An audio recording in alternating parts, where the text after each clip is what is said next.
your Lakers. Today's Southfield Conference football game features the Falcons of Dighton-Rehoboth High School versus our Blanford Lakers. Hard work, dedication, and perseverance are instrumental in reaching success in the athletic field. Please help in supporting the efforts of all the athletes participating tonight. Remember that sportsmanship is something that should be practiced at all times. We're grateful for the officials we have here this evening. Without them, we would have no game. Please join us in welcoming our officials. All fans are expected to display good sportsmanship.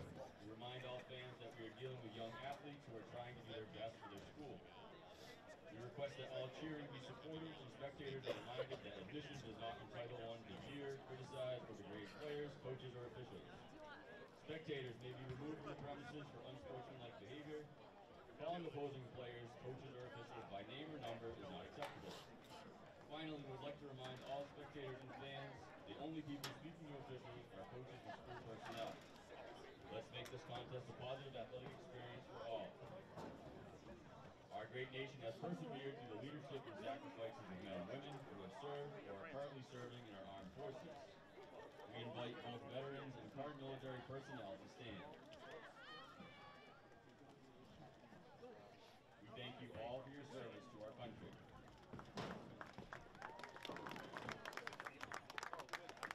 Please be advised today's contest is being live streamed through the NFHS network.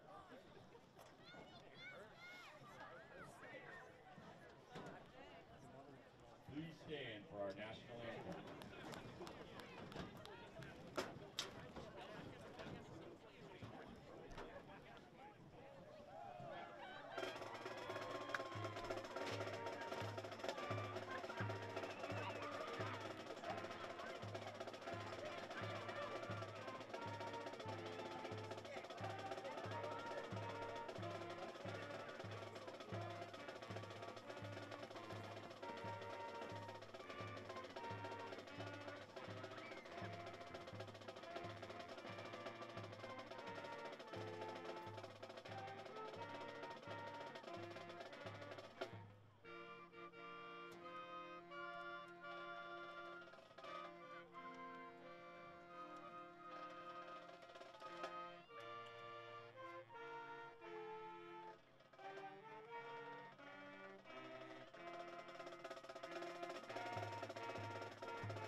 have elected to receive the ball. Lakers on the kickoff.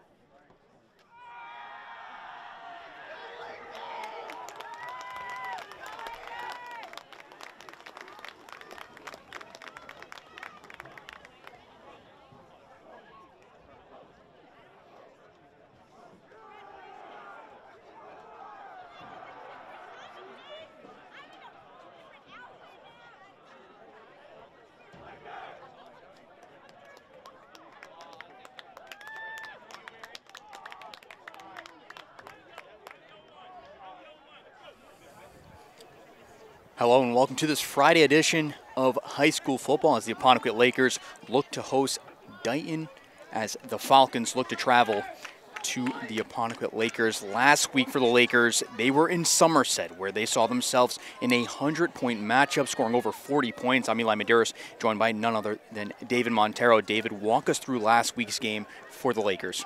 What a game it was, Eli. Wow. I mean, I don't think I'm going to forget that one anytime soon. 102 combined points as Somerset got the win, 56-46 in an absolute shootout at Somerset Berkeley.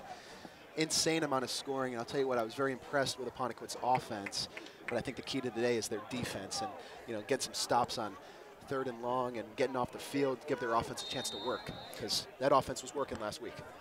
Yeah, but they'll be the ones to kick off here. Both these sides have taken on Somerset.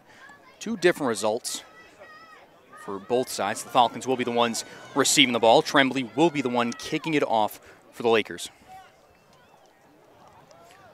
Lakers will be wearing the blue as the Falcons look to receive a short one there. Just about the 45 there. Tremblay's kick is number 32 for DR to make sure to pick that one up and give him good field position to start this first quarter. Yeah, it looked like an onside kick there from Apponequet. Luckily, Dighton-Rehoboth was ready for it, but a little surprising on the first play of the game, but I like the aggressiveness. So Joel De Silva, number 8, will be leading out the Falcons into this away matchup. A lot of defensive front players for this Lakers side. Let's see how Falcons line up as a couple of motions flipping the play. One in the backfield. Fake handoff, quick pass. Looking to get into the hands of number 11. He had a quick play. Close play there. The Apponequet defense was a little bit ready for that one, but still a little bit of space for the catch to be made if it was on target there. Yeah, we saw earlier in warm-ups, De Silva making great throws to his teammates, great touch passes. It's something that the Lakers would probably be wanting to look out for. So lining up here with 2 wide receivers set on the left side, 2 shallow on the inside for De Silva. The motion has picked up for a run on the left-hand side, catching 5 yards there, looking for the first down, gets a couple of blocks downfield, gets the first down. That's going to be number 44, Kevin Goosey Jr. Goosey Jr. on the carry. Good for a Falcons first Just gets down. around a great play, great blocks, and leads to a Falcons first down. Goosey Jr. with a good run there. Yeah, following the blockers, that's always important. And like we said, it's really going to come down to Apponequet's defense. If they can get off the field and get stops today, if they can even put up a lick of what they did last week on offense, we're going to be up for another shootout tonight. But like I said, it's that defense to keep watch of. So we'll see what they can do here, this next set of downs. So passing the Apponequet 45 here. Look for another handoff, switching the back this time. This time going to the right-hand side. Almost lost the ball there, gets the roll off. That's going to be number 3, David Diaz-Tavares.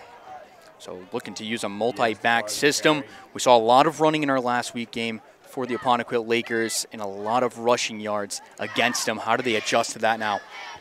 Yeah, it's one of those things, you know, if it doesn't, if it's just working, just keep doing it, right? I mean, Dighton-Rehoboth, they're going to continue to keep trying to run the ball down Apponequet's throat. You know, obviously last week they were not able to stop the Somerset run game, so they're going to keep going until they show that Apponequet can stop it. So we'll see if the Lakers can do it here. This time a couple of moving handoffs. Now he's got a play in the middle. Looking to get to the 20, the 10, and into the end zone on a trick double handoff. And the Falcons scoring early with 10:33 still remaining in this first quarter as Goosey Jr. gets the handoff from his joint back there. Diaz-Tavares off a handoff from his quarterback. So great play there by the Falcons. Wow, yeah, Goosey Jr. there with a great run up the middle, nearly untouched by the defense, and that's what we're talking about. Can Apponequet slow down that run game? They couldn't on that play, and that's a little bit of what we saw last week, not the formation, but the play style with the double handoff from Somerset. Almost seemed like a Somerset play they were running there. We'll see if Apponequet can look to slow that down as the game moves on. So a high snap on the extra point attempt is going to be stopped and remain this score of 6-0, 10:33 still remaining. It was a problem that we saw last week for the Lakers of how fast they've allowed the run game to score on them, but they do answer back, and one of those names being Jolly. If you're a DR, how do you go and stop them? Yeah, you know, it's the same thing on Apponequet's side. You know, you're going to want to look to slow him down, hit him hard early, get him tired out. You know, I think that Jolly's going to look to get that breakaway run all game. You know, we've seen him get it multiple times this season, so it's just going to be a matter of really, you know, trying to wear him down and, you know, really win that line in the trenches against with DR's D line versus Apponequet's O line. Winning that fight in the trenches, that's going to be the key to slowing down that run game, and it goes through the same for the Lakers too. So the kickoff unit here for the Falcons is getting set up with Elijah Barlow and Jolly, two of the running backs they've used in their previous home game against Seekonk, both rushing for big runs over 50 yards. Looking to repeat that feat today as the kicking unit gets set. I'll tell you what, I've been really impressed with Apponequet's special teams this year, and we did see a kick return touchdown last week. Not saying that's going to happen now, but definitely impressed with it. And that time again slipped out of Jolly's hands, but he still picks it up. He still finds a way. Gets to the 40. He's got the kicker to beat. He's moved past the 50 to the opposing 40, 30, 20, 10 in the end zone's the only thing Jolly sees. And my, oh my, the wheels don't fail him again. Jolly with a big touchdown, answering in just under about 15 seconds from the answer that was provided by the Falcons. Man, does it take a commentator's curse in a good way to strike again this week. Run us through that play. Oh, my God. Well, I'll tell you what, it looked like a disaster brewing when Jolly missed the kick, and it went about 10 yards behind him, but kind of raveled it up. It almost seemed like that Deshaun Jackson run with the Eagles back in whatever year that was against the Giants in the Meadowlands. That was something. He went all through the blocks, and DR just couldn't catch him. Like you said, the kicker was the last man to beat. Just Jolly made one move, and he was gone. Wow. Yep, Jolly does it, usually in a formation set up for him on an offensive play, which we might see here. He's had plenty of two-point conversions this season already. Sear getting his first touch of the ball in this game on a two-point conversion. Hand it to Jolly, just one man to beat. Just uses his power, and he's going to be pushing through the end zone, and that'll push the lead. So the Lakers will push the lead to 8-6 as they convert their two-point conversion. DR looking to answer back now. Wow, Jolly with a nice big hit on that two-point conversion there, really fighting for those extra yards to get in. 8 points by Jolly himself on that one. And I'll tell you what, it's like I said right before, I've been really impressed with the special teams of Apponequet this year. Especially last week, we saw that kickoff return. We saw some really good starting field position for the Lakers, off-kick returns. And like I said, that just impresses me even more that Jolly was able to pick that one up and take it to the house and get back on the field a couple seconds later and, you know, punch in that two-point conversion. That's huge. And now the Lakers have the lead. So the kicking unit back out for Apponequet. So Lakers' last defensive stop was nullified by a great run play by the Falcons and a double handoff. See if the Falcons will be able to push back into the forward progress of this lead. See if the Lakers look to go for another onside kick here if they do opt to kick it deep.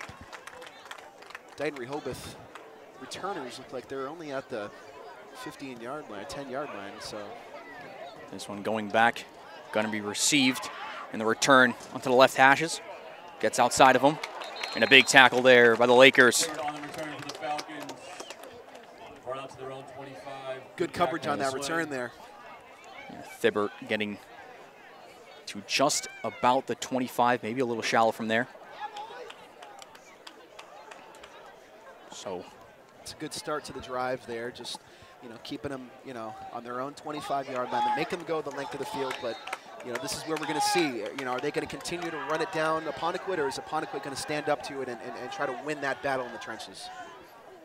Much different field position to start this drive as they get themselves around the 25. Taking the handoff in a play action, throwing it deep, looking to beat his receiver, floating up, and only his feet to be the enemy. The pass all the way to the opposing 40. Looking for Thibber on that play. Ran a little quick play action there. Had his corner beat, that being Sear. And just his feet were the only thing failing him on that play. They'll bring up a second down for the Falcons. Yeah, De Silva threw a good ball there. Looked like it was right on pace, just the receiver falling down. Unfortunate, but definitely had Apponequet beat in the secondary, and then very well could have been a 75-yard touchdown if his feet didn't fail him there. So the double threat, the dual threat now, as pushing away. Now trying to find that pass once again, this time just for a first down. That one's going to be incomplete. There's Thibbert again on that play. Shuffling out was De Silva trying to create a play on outside of the right hashes. But unfortunately, that one drops out of the hands of Thibbert, and it brings up a third down. Yeah, like you said, right through the hands of Thibbert there, and I'm surprised 2 downs have gone by on this drive by DR, and I haven't seen a run yet. You know, I would have thought that the play call would have been more run option there, you know, rather than passing on the first 2. But, you know, here we are, 3rd and 10 now with 2 incompletions, and now they kind of have to pass. So 3rd and distance to go. De Silva dropping back, looking to his right-hand side. He's going to have to shuffle away from a sack. He's going to be brought down. It's going to be the big number 52, Lucas Tremblay, and he'll bring up a 4th down as the Falcons push back past their own 20. I like the response there by Apponequet's defense, getting the 3 and out on DR. This is a team, like you said, just like them, 1-4, looking for their 2nd win of the year. I think it's a good chance for Apponequet to be aggressive and go after that 2nd win of the year and really take it from DR. So back to return for the Lakers is going to be Sear with a great punt, having a lot of airtime there, passing the 50, pushing Sear all the way back to his own 45, and swarmed by numerous Falcons there from DR. A great punt there, and puts them back in their own territory. Thought they were going to sneak a couple of extra yards into the Falcons' nest, if you will, and unfortunately, they'll be in their own zone. Interesting putting Sear out there for the punt return. I didn't see that one coming, but it's a little dangerous too. I mean, putting your quarterback on the line there on a punt return with, you know, 3-4 Falcons coming at him, but I mean, hey. Yep, Sear has seen himself play both sides of the ball as quarterback and as a defensive back. Last week, or the week before prior, at the home game, actually ran into one of his corners and was out for the remainder of the game. Luckily, the Lakers were able to finish out that game with a big lead, so he could rest on that one as he gets ready here with his double back setup with Barlow on his left, Jolly on his right. Going to hand that one off to Barlow. Barlow trying to make some space here. Gets through for about 3 yards there. So it brings up a second. Still a little bit to go. I like the running the ball there. It's a smart play by the Lakers offense, trying to get some yards on the ground and prepare for that later down where you can opt to throw or pass. So first down. You want to start to impose your will as you get these early offensive plays in the game. Yeah. First down pushes them into enemy territory. Once again, the double back flipping this time, and that looks like it's going to be a flag. And a clear false start there for the Lakers, and now bring back any yardage they wanted from that previous play. That's 5 yards come back. We've talked about it throughout the season. It's those, you know, mistakes and penalties that Apponequet is doing to really kick themselves in the foot. You know, those are things that you really just can't do, false starts. And, you know, at this point in the season, that's got to be something that happens maybe once a game. You know, we'll see if Apponequet can, you know, come back from that mistake and, you know, not let it happen again. So the false start on that play, pushing them closer to their own 40 rather than the attacking 40. So this time a low snap picked up by Sear. Play looks to collapse there. Sear just has to take down to the ground, and he's swarmed once again by the Falcons. Looked like there was a potential of a run play there to find Barlow. Play kind of explodes there, and now they're pushing themselves back to the 35 with much distance to go. Yeah, rough start for the Lakers offense tonight on their first drive. Now, like you said, a 3rd and long coming up. Obviously, the false start pushes you back, and then, you know, bad snap, little miscommunication really puts you back, and now you're in a, you know, deep throwing opportunity here. So just got to look to not turn the ball over and, get some yards back. Sear dropping back, fakes to Barlow, looks for a wide open play. Oh, and he looks to find his receiver, that being his brother Sear. And the Sear connection this time not being there, and it looks like the kicking unit will be back out for the long and distant punt. I'll send it back to the Falcons' way. So an unfortunate play there, going for their first pass play of the game. We've seen that numerous times this year between both Sears. That time, the wide open receiver unable to bring it down. We've seen that actually multiple times just this game alone. Yeah, last week we saw the huge 80-yard touchdown from Sear to Sear, and that time they just couldn't connect. Unfortunate drop. So 2 back for the return, but it will be picked up, and a couple of yards will be gained there. Wisniewski's punt. Once again, pretty good coverage on the kick there as Apponequet gets down the field, and obviously with the position of the kick, it was going to be pretty good field position for the Falcons, but obviously not letting them get past midfield and stopping them pretty short to where they caught it. Pretty good coverage.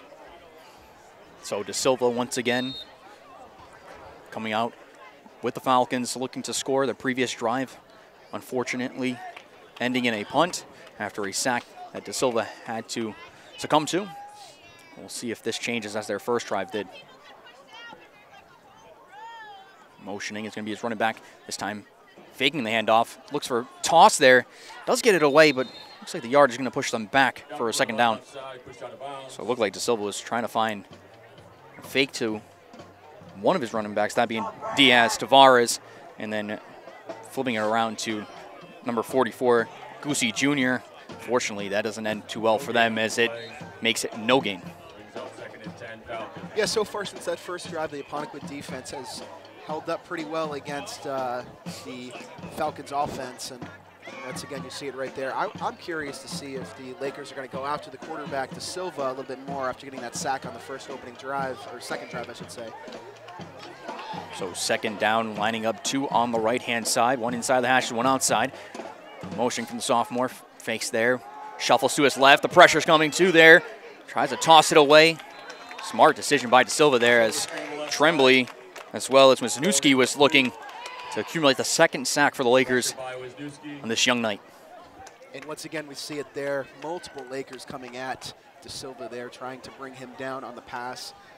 That's going to be very important that they don't let up and keep doing that throughout the game, trying to force pressure on De Silva to throw, make a bad throw, maybe an interception, turnover, or, just bring him down in the backfield. So it will be 3rd and long once again for the Falcons.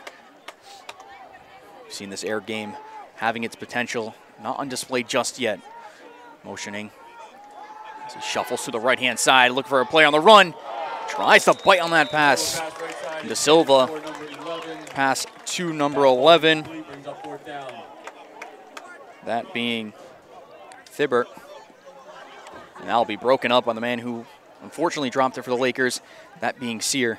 And it brings up another 4th and long for them as 6:58 strikes the clock. And it appears the other Sear will be on the return for this play. Still no pass completions for the Falcons offense here.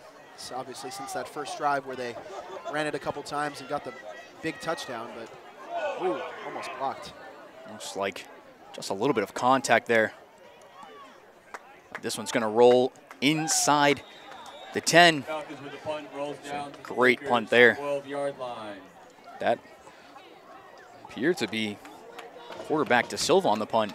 Tremblay looked to bring a lot of pressure onto there, but the punt works out in the end and pushes them just past the 10. Much distance to go.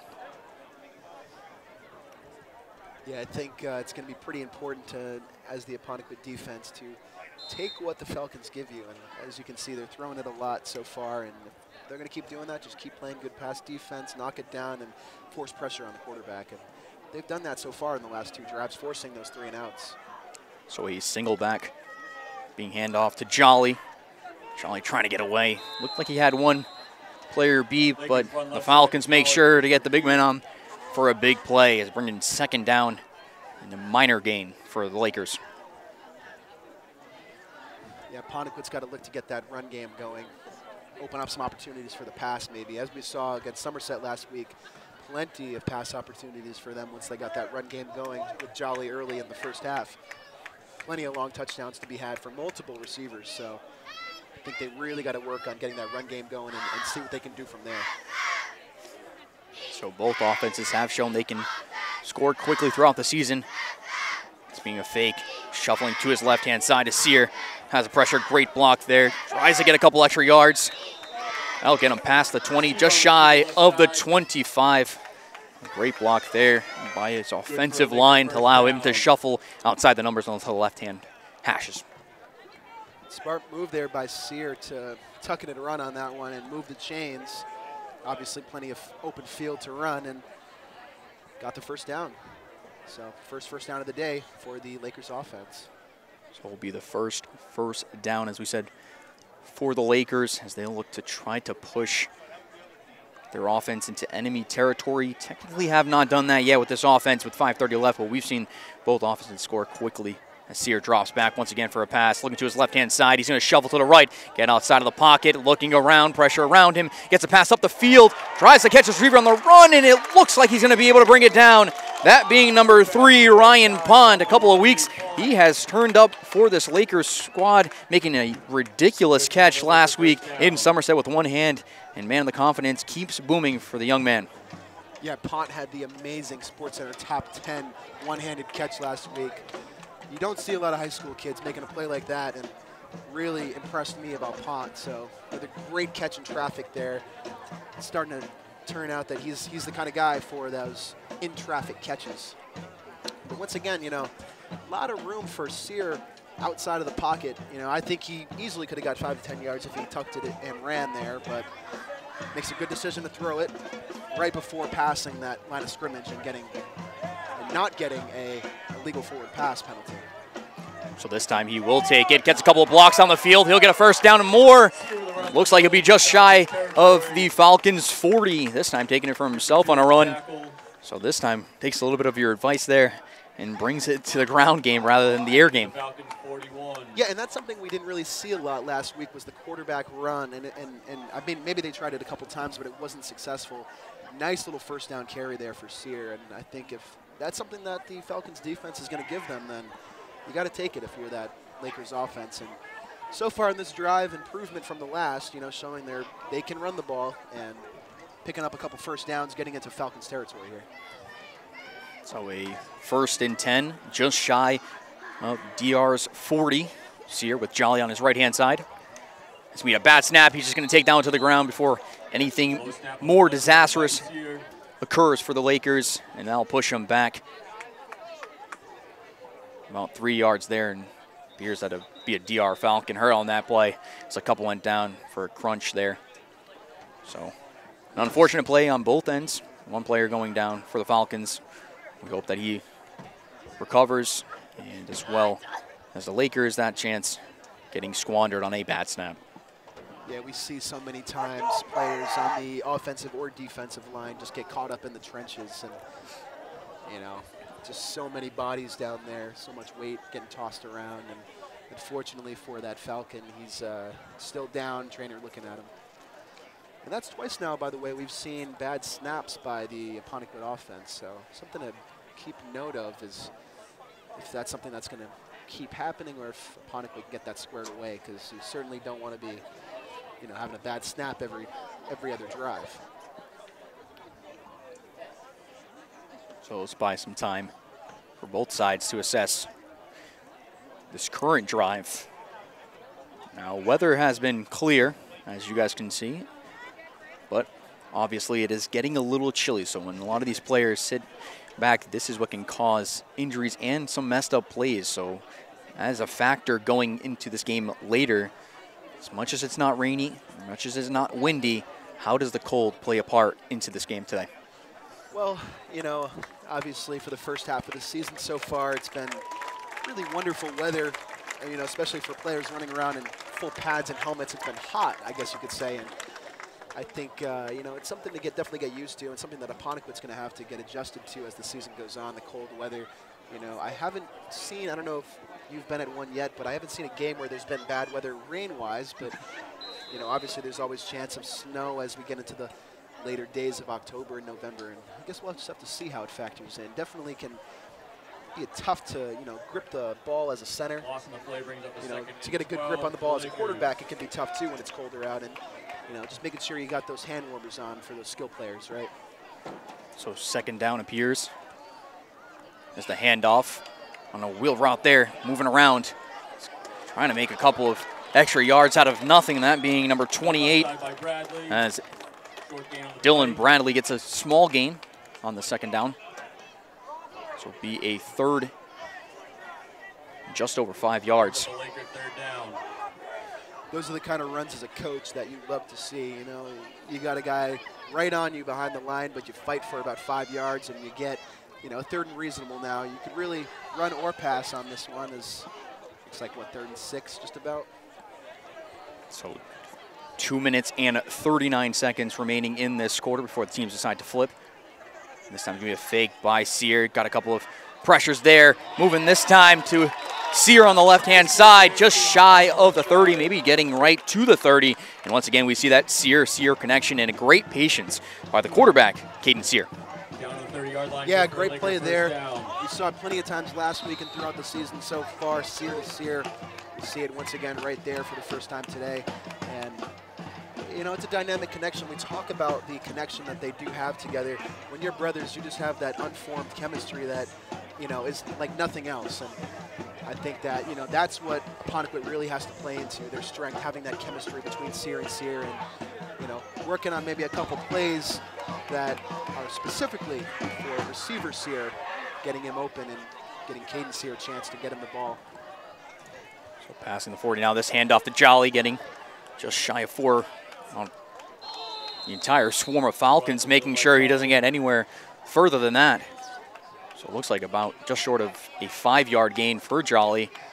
Haven't seen too many handoffs just yet to him. We've seen a lot of air game, which as the season has progressed, we've seen a lot more of that from Apponequet, and it surely has been a weapon that they've been using many times. We saw last week, we brought it up earlier, about the big pass from Sear to Sear. We saw the great catch last week by Pont. How does that threat now help affect against a team like Dighton, where they were expecting a lot more run? Yeah, I think you got to go back to the passes that have worked and the formations and play calls that have been working for you, and the type of routes that have worked for your receivers too, as Jolly gets a nice run for a first down. But I think it's just really a matter of knowing what works, going back to the film room and improving on what you can improve on, and just mastering those route trees as the wide receivers, just looking to do your best out there on every play and try to get open for your quarterback. Great run there by Jolly, getting them another first down to appear at about the 15 for a fresh set of downs in the Falcons territory. What I like about this drive is the mix of run and pass going on by Apponequet. Dighton-Rehoboth, they don't know what to expect on any given play. So Sear once again, multiple backs, Jolly behind him, looking to get to the outside. It's a couple of zigs and zags. They get about 5 yards there to bring a second down and a shorter distance to play with now. The run game pushing its focus as they may take this out of the first minute and flip sides as the first quarter sees an 8-6 Lakers lead. Yeah, we talked about how the run game is really going to help open up the pass game for Sear, and we're seeing it on this drive as Apponequet's really gone all the way down the field at this point. Started at their own 12, and now they're in the Falcon red zone. So we've seen how, getting the quarterback run involved, getting Jolly involved in some of these running backs for carries has opened up the Sear-to-Sear connection, the catching traffic by Ryan Pont, and we're seeing it come together at this drive. So this time, handing it off to the left-hand side for Jolly. Gets a toss there just past the 5-yard line as Jolly makes a good play. Looked a little shaken up on that play there. Looked like they'll run out the first quarter. Great look first quarter for the Lakers. 8-6 lead as they'll look to start the second quarter just inside the 5. Yeah, good run there by Jolly, fighting for those extra yards. When Sear made that pitch back, he was way behind the line of scrimmage, but accelerated to the sideline and picked up those yards that gained him pretty close to a first down, as, like you said, they'll switch sides now and try to do it on the other side towards the scoreboard. But, You know, this has been a really impressive drive for the Apponequet offense. I'm not too surprised after what I saw last week, though, as, you know, so many touchdowns being scored, so many great drives. You know, I'm expecting Apponequet to do a lot of that tonight. So the second quarter, seeing the Falcons now have to defend this right-hand side of the field from your point of views here. And this time Apponequet will be the ones attacking onto that side. Just a few yards to go. So it could be a quick score to start this second quarter, more of a first quarter score, depending on the speed of this play. Well, we'll see what can happen, what can change for both sides coming into the final 12 before the half. As we talked about earlier, we haven't really seen a lot of the kicking game from Apponequet, so really interesting to see here if Apponequet can pick up this first down on third down, or what they will do on fourth down if they don't. So we'll see if this factors in, and it looks like a pretty close third down, so we'll see what Apponequet has in store. So it'll really be a huge play for them to get a score here and expand their lead at the start of the second quarter. So third and short here for the Lakers. Dighton needing to make a big stop, expecting all 4 downs to be used by this offense. Handing it off, trying to get through. And it looks like it's just going to be close. We'll see if the officiating crew will give anything in there, saying they're not giving no yardage here, and it's going to be a 4th and short once again. Wow, big stop there by Dighton-Rehoboth. Apponequet only needed basically less than a yard, and they got a big stop there. And it does look like the offense is going to stay on the field, so fourth down, it's get this conversion or put your defense on the field. We'll see what Apponequet has in store. Got to think this is a run, though, and if I had to guess, it's going to be Jolly.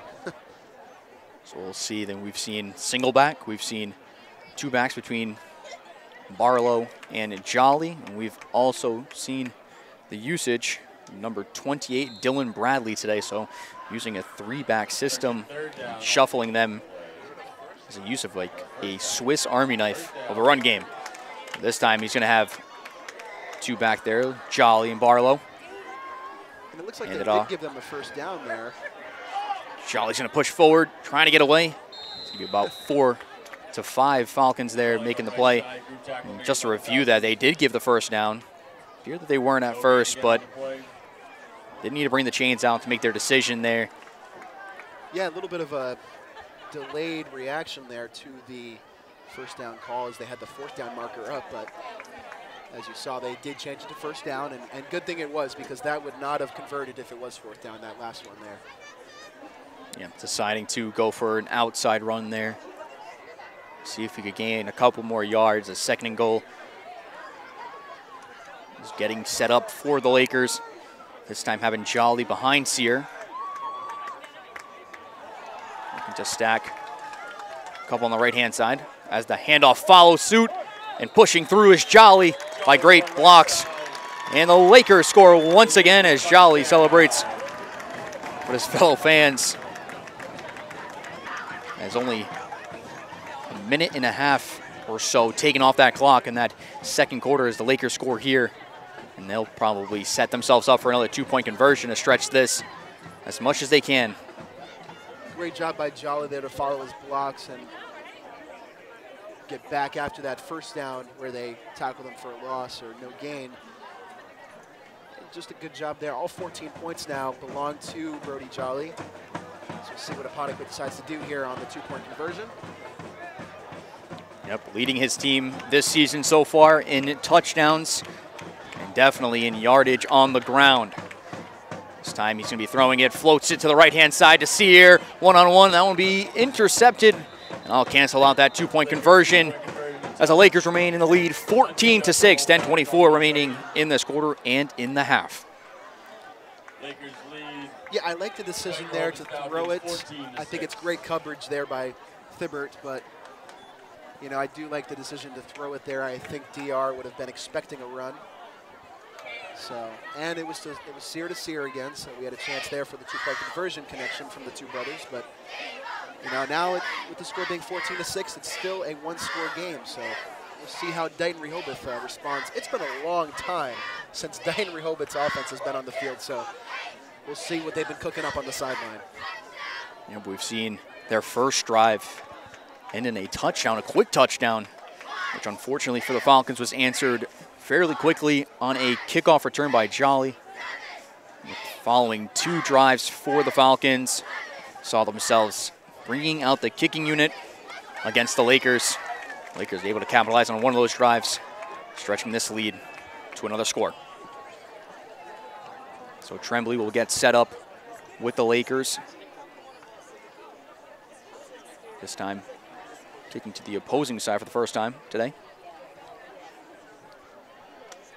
See how the kicking team for Apponequet elects to take this one. We've seen them kicking it all the way back. We've seen them with an onside kick. So we'll see how they prepare to do this one here early in the second quarter.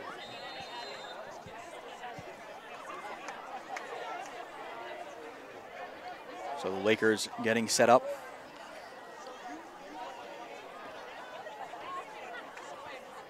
Two back for the return for the Falcons. This one's going to be about a squib kick. Getting there short, just about 35, trying to wrap around. Gets away from one, gets away from, it appeared he was going to get away from Barlow there, but he gets tackled just about the 45 for the Falcons.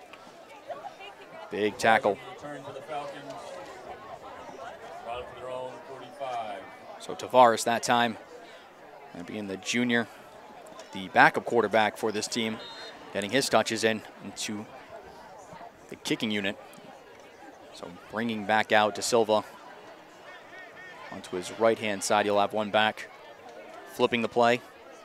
Coach not liking the original setup here. So we'll bring 2 wideouts onto this near side. Motion is often used running back, shuffling to his left. Looking on the run, trying to get away, gets a couple of lead blocks.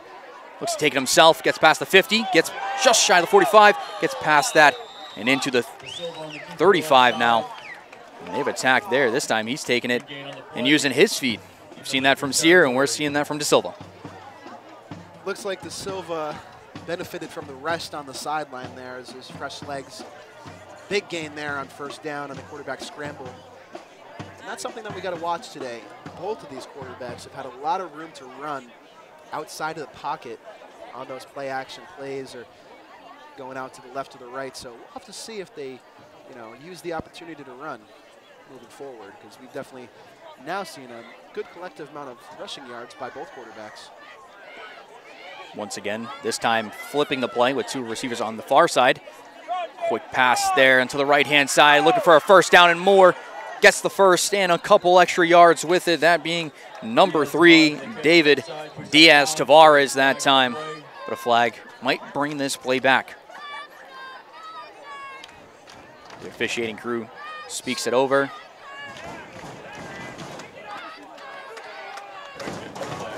And they're going to nullify that flag and call that back and allow another first down for the Falcons. Yeah, I'll tell you what, the Falcons are looking good on this drive here, as De Silva's kind of taken what the Lakers defense is giving him and, scrambling for a bunch of yards when they're back deep, and that time checking down to his running back, getting him a chance to run with some open space. So already approaching the red zone here for the Falcons. So motioning the sophomore wide receiver this time. Once again, Diaz-Tavares getting it away from about 5 Lakers there. Gets himself another first down. Rushing outside to the right. Another great run for the Falcons as they move this forward. Only chewed up just about a minute to a minute and a half off this clock. We've seen this offense so far when they have marched and scored so far. And at this drive included as well, it has been quick offense, and has been quick offense on the ground. Yeah, no, they've definitely moved the ball fast on this drive, as, like you said, only really going on 2 minutes off the clock, and they're already at the 10-yard line. So we'll see if De Silva can cap this one off. So another quick pass, this time on the left-hand side for Diaz-Tavares. He has nothing but space. Almost gets met at the line by Barlow, but he'll get across the goal line, and it'll be a touchdown for Diaz-Tavares, and the Falcons score with 8:46 remaining in the half. A great run there. Once again, almost flipping that previous play alongside the Diaz-Tavares. We've seen now at this point get more carries than Goosey Jr., who has been shuffled a lot onto the outside today. So we'll see if they continue that. But we do have a Laker shaking up on the play. Appears to be Barlow. Try to meet him at that goal line. I was going to say, yeah, it was a big him. hit there at the goal line for the touchdown. So unfortunately, the Laker defender is down still, but being attended to. And just a really strong drive there by the Falcons, showing what they can do on offense. But like I said, even right down to that touchdown pass from De Silva, checking down to his running back. Great play there, really smart play, seeing the field, knowing that he's got the whole left side to run. Just making the easy play, taking what the Lakers are giving him. So a 2-point conversion will be the attempt, it appears, as Barlow's able to walk off the field. A little shaken up.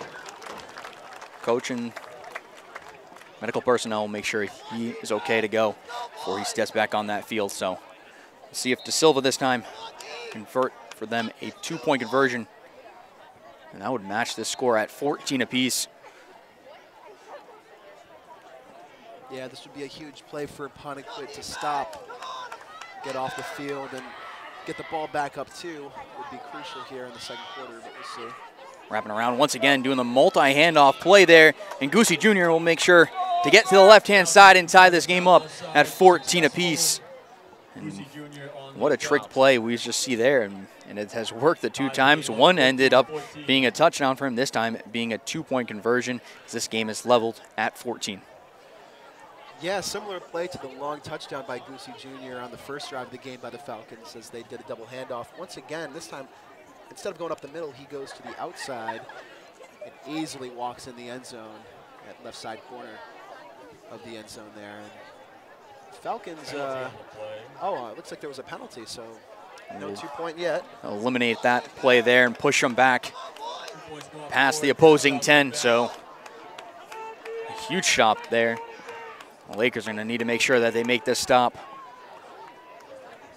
Must have been a huge mistake there by the Falcons. I didn't see the flag or what it was, but yeah, bring it back and take away the 2-point conversion that looked easy for the Falcons, and now it looks like a timeout.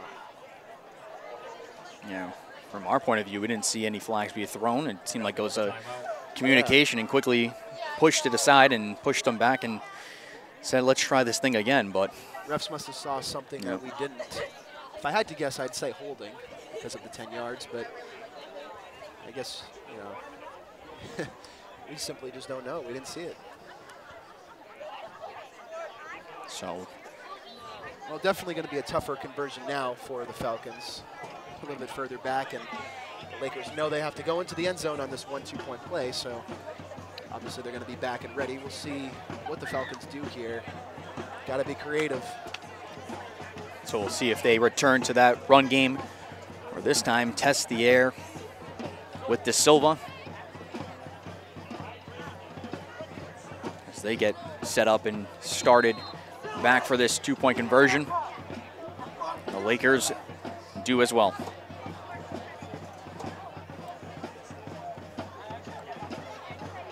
So they seem to remain with that penalty called. Once again, setting up this time a single back. Diaz-Tavares on the right-hand side of De Silva. Motioning. Receiver shuffles to the right-hand side, throws it over, throws it to the back, tries to find his wide receiver there, but 2 coverage forces the pass to be thrown. A little overthrown there by De Silva, but a great attempt at that. And this time, the Lakers, instead of being level, will be up by 2. Yeah, huge momentum change there for the Falcons as they go all the way down the field and get their first 2-point conversion, just to have it be brought back. And actually, no, you're still down 2. Do it again. You were penalized, and obviously they don't get it there in that second 2-point attempt, so the Lakers will hold the lead, as you said, at 14-12. Approaching the halfway mark, still 8 minutes, 46 seconds left in the second quarter. but it's like we talked about on that drive. The Apponequet defense has got to slow down the offensive run game of the Falcons, as they, on a couple drives before, they had slowed down that long pass game, got some incompletions, brought, you know, 3rd and 4th down on for the Falcons, but obviously we saw the Falcons taking those short check downs, getting the run game going. That's what they're going to have to work on if they want to keep the lead, and, you know, as the game moves on and defensive players start to get tired, you know, they're going to need to slow that run game down and be a thorn in the Falcons' side. So O'Neill and the Falcons kickoff unit gets set up after their score with Jolly and Barlow back there.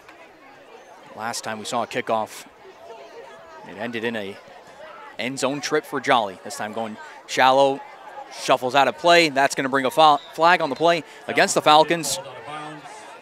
The ball rolled just past the 30 of Apponequet. And it'll give extra yardage for the Lakers. Yeah, a couple of Apponequet returners were getting a little close to that one. I'm thinking in my head, you know, stay back, let that go out of bounds, take the yards. Obviously, this is going to be good starting field position for the Lakers because of that kick. That's always one of those mistakes by special teams that you never want to see, especially there for the Falcons, coming off a strong drive, you know, kicking the ball out of bounds. And just like that, Lakers got the ball just like the 35-yard line. And after that last drive by the Lakers, you know, you want every opportunity you can to slow them down. And so far, starting out with 35, that doesn't help. So 8:45 remaining in the half. As Sear in the Lakers offense gets set up, Jolly onto his left-hand side. It might be a technical thing, but I'm actually surprised they took a second off the clock there, considering nobody touched it. But moving over to his left-hand side on the run. That time, once again, looking to find Pond. That one's a little too ahead of the receiver, and it brings up a 2nd down and 10 again. Yeah, Sear was a little rushed there.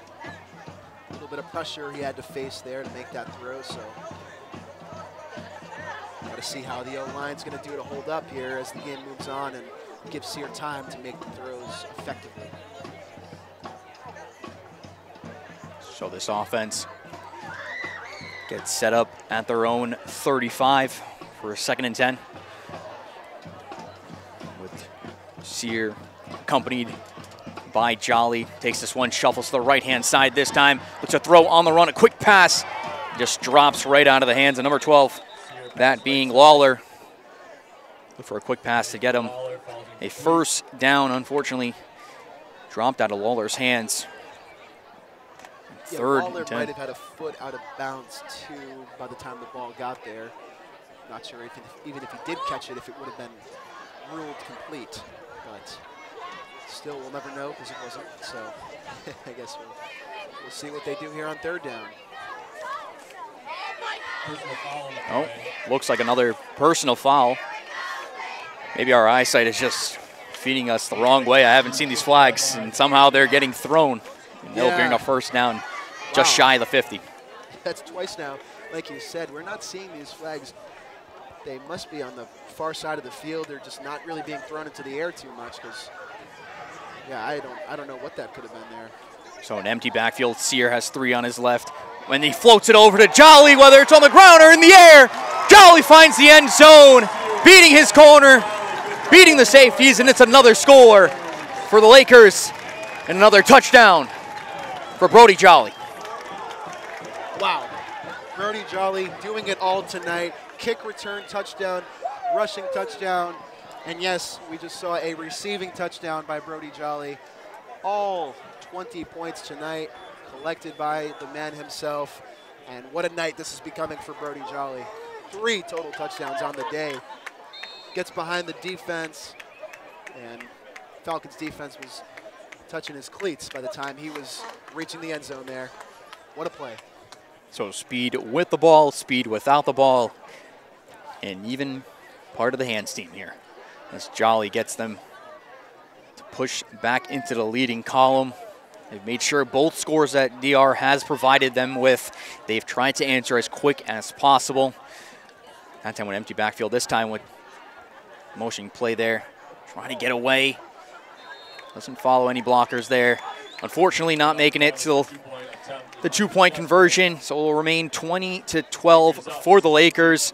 8:22 remaining in the half. Yeah, we talked earlier about the penalties that Apponequid had to watch out for, and we see today it's actually the Falcons now that have been making a couple mistakes and drawing penalties that have hurt them. And now twice we've seen the Lakers take advantage of those penalties, as we saw in the two-point conversion, getting that stop on the second chance. And right after the penalty here, getting a long 50-yard touchdown. So both times the Lakers have taken advantage of that and scoring off of those penalties. Or not scoring on the first one, but scoring on that one and taking advantage of the mistakes that the Falcons have made. So it looked like it was going to set up a third down. Flags thrown on the play, gives a fresh set of downs. Empties the backfield. There's a couple of receivers on his left, look like a three-stack onto his left-hand side, and finds Jolly up the middle, catching a couple of Falcons players from corner safeties to linebackers away from Jolly, not expecting that, and ends up pushing this to an 8-point lead. So Tremblay will get set up with the kickoff unit for the Lakers. I'll tell you what, that's a backbreaker too for any defense. You know, you think it's going to be 3rd and long, and then you get penalized, and it's all of a sudden first down in your side of the field. And then you really got to be prepared for anything. The short pass, the long pass, or the run, and obviously Apponequid takes advantage with a long pass, and Jolly gets the touchdown. So this time going a little bit lower styled squib kick there. Once again recovered by number 5, being Tavares. Now bring them up to their own 35 with 8:17 on the clock. So we've seen their run game be equipped for 2 touchdowns today. But the passing game has yet to get the wheels running yet. We'll see if De Silva will get that started for the DR Falcons. As he calls for a shift in motion. As his running back's now on his left-hand side. Tosses it back to his motioning receiver on the wheel and gets hit big. You can hear the crunch from up here and pushes them further back. And my, oh my, what a hit there by number 28. As Bradley brings him down, you could hear the crunch all the way up to the top of the stands. Might have heard that a little bit in the parking lot as well. What a hit there. Yeah, you're right. Really, Apponequid defense imposing their will on that one there. I will say I like the movement from the Falcons offense. I think they're doing a lot of creative things out there, moving guys from side to side, putting them in motion, pitching, getting blockers out in front. But that time, Apponequid defender flying to the football there, creating the hit and knocking him back 5 or 10 yards after the fact and still bringing him down. So huge play there by the Apponequid defense on first down. And so De Silva going to mimic the touchdown play to Diaz and Tavares for potential push for a first down. Jukes away, gets the first, gets past the 50. He'll get brought down just shy of the Lakers 45. That play has been working for them. We talk about if it ain't broke, don't fix it type of mentality. If you're a DR, do you continue to go to that play, or do you try to stretch this out with other running backs that you've had, like number 44, Goosey Jr., who we saw score earlier in this game? We've seen the option from their sophomore 3rd option running back as well. What is your mindset if you're a DR against this Lakers defense? Yeah, I think you got to keep checking it down. I mean, I was going to say that the Lakers defense really has to find a way to stop those checkdowns. That's 3 or 4 now by my count that they've been successful with. But so once again, I think that keep checking it down. You know, keep trying to find your groove in the passing game. But you know, just like we just saw right there on that first down, getting those runs that are effective for 8, 9 yards, making it 2nd and short. And I think, you know, it's all about just taking what that Lakers defense is going to give you and, you know, making those checkdowns, getting those easy runs, easy passes, things that are going to build up to the big plays later on. So on that previous play, a double handoff once again that time. This time a quick pass, gets the first down and more. He's gone. There's no one catching him this time. This time he's bringing it in, and it's going to be a touchdown for the DR Falcons on a quick inside slant. That being number 11 completing that pass. That's going to be the junior, Evan Thibber. So The Falcons making sure they answered quick in just about 2 minutes. Their 3 scores have been that, and it continues to help them prevail. This time, getting into the game, into the air, this time into positive yardage for the air game there by De Silva to Thibbert, and they score with 6:03 remaining. Yeah, another very quick drive by the Falcons there. Impressive stuff, and what a run there by Thibbert, by the way. Could have sworn there was about 3 or 4 Laker defenders all around him. He makes one move, and he's loose to the end zone. So great play there as the Falcons look to tie it up. So a toss to Diaz-Tavares, trying to get there again. It's that spin again. Very close. He did in the previous, and this time he's going to get it, and a big 2-point conversion puts this game even at 20. We saw the usage of Diaz-Tavares once again going to the left pylon, relying on that miniature spin move, if you will, to get himself the conversion. Last time it got taken away from them. This time he gets the conversion and ties this game even at 20, the second quarter trailing. Yeah, this has been a game about responses so far. How is each team going to respond to the other? We saw the first drive of the game, that long run by Goosey Jr. Ponequid comes out there on special teams with a kick return, and ever since then, Ponequid's been in the lead, and the Falcons have been trailing, but as we've seen, the Falcons have come onto the field and had these quick drives, really responded well on offense to the Lakers putting up points as well. And right now, we got ourselves another shootout here, this time at Griffith Field in Lakeville, as we got a 20-20 score here in the first half. Plenty of time for more points. Last week, we saw how the Lakers were able to go back and forth with Somerset's Raiders in nearly 5 minutes, score after score after score. Both these sides have one win on the season, looking to flip their season. They're trying to make a 2-4 continuance. As the kickoff gets started there, the Brody Jolly on the left-hand side takes a light jog to get into midfield. It doesn't get past the 40. Takes it lightly, and they'll start at their own 40 as the final 6 minutes of this quarter begin. So one thing we have seen today has been a lot of running, but we've seen the end zone be a friend for the pass game. So we go back to the Lakers as they get ready to look to step forward and mimic their previous drives that have been complete answers against the Falcons. This previous drive for the Falcons, they were able to answer quickly. So it'll be a game of ins and outs, a chess match between both sides. Sear takes the snap, takes it himself on a run, couple of blocks there, runs into his own blocker. That's a couple of yards there after his collision with Lawler. Not as far as his previous run on that same styled play in the first quarter, but enough to push the chains just a little bit more forward for themselves on a second, and looks just about 6 yards. Yeah, and if I'm the Lakers here, I really want to go back to a couple drives ago and take a lot of time, as much time as I possibly can, off this clock while still moving down the field and hopefully resulting in a score. I think that the goal here for the Lakers offense is to leave the Falcons with as little time as possible at the end of this half, knowing that the Lakers are going to receive the second half kickoff, and we know how fast this Falcons offense can move. You don't want to give them any time, let alone 2-3 minutes on the clock. So take your time, get the plays that you need to play, and move the ball nice and smooth up the field. So Sear getting set up with Jolly behind him, and Bradley to his left side. Looks like a miscommunication right now with coach and quarterback. Coming here, right? They must have more time on the shot clock.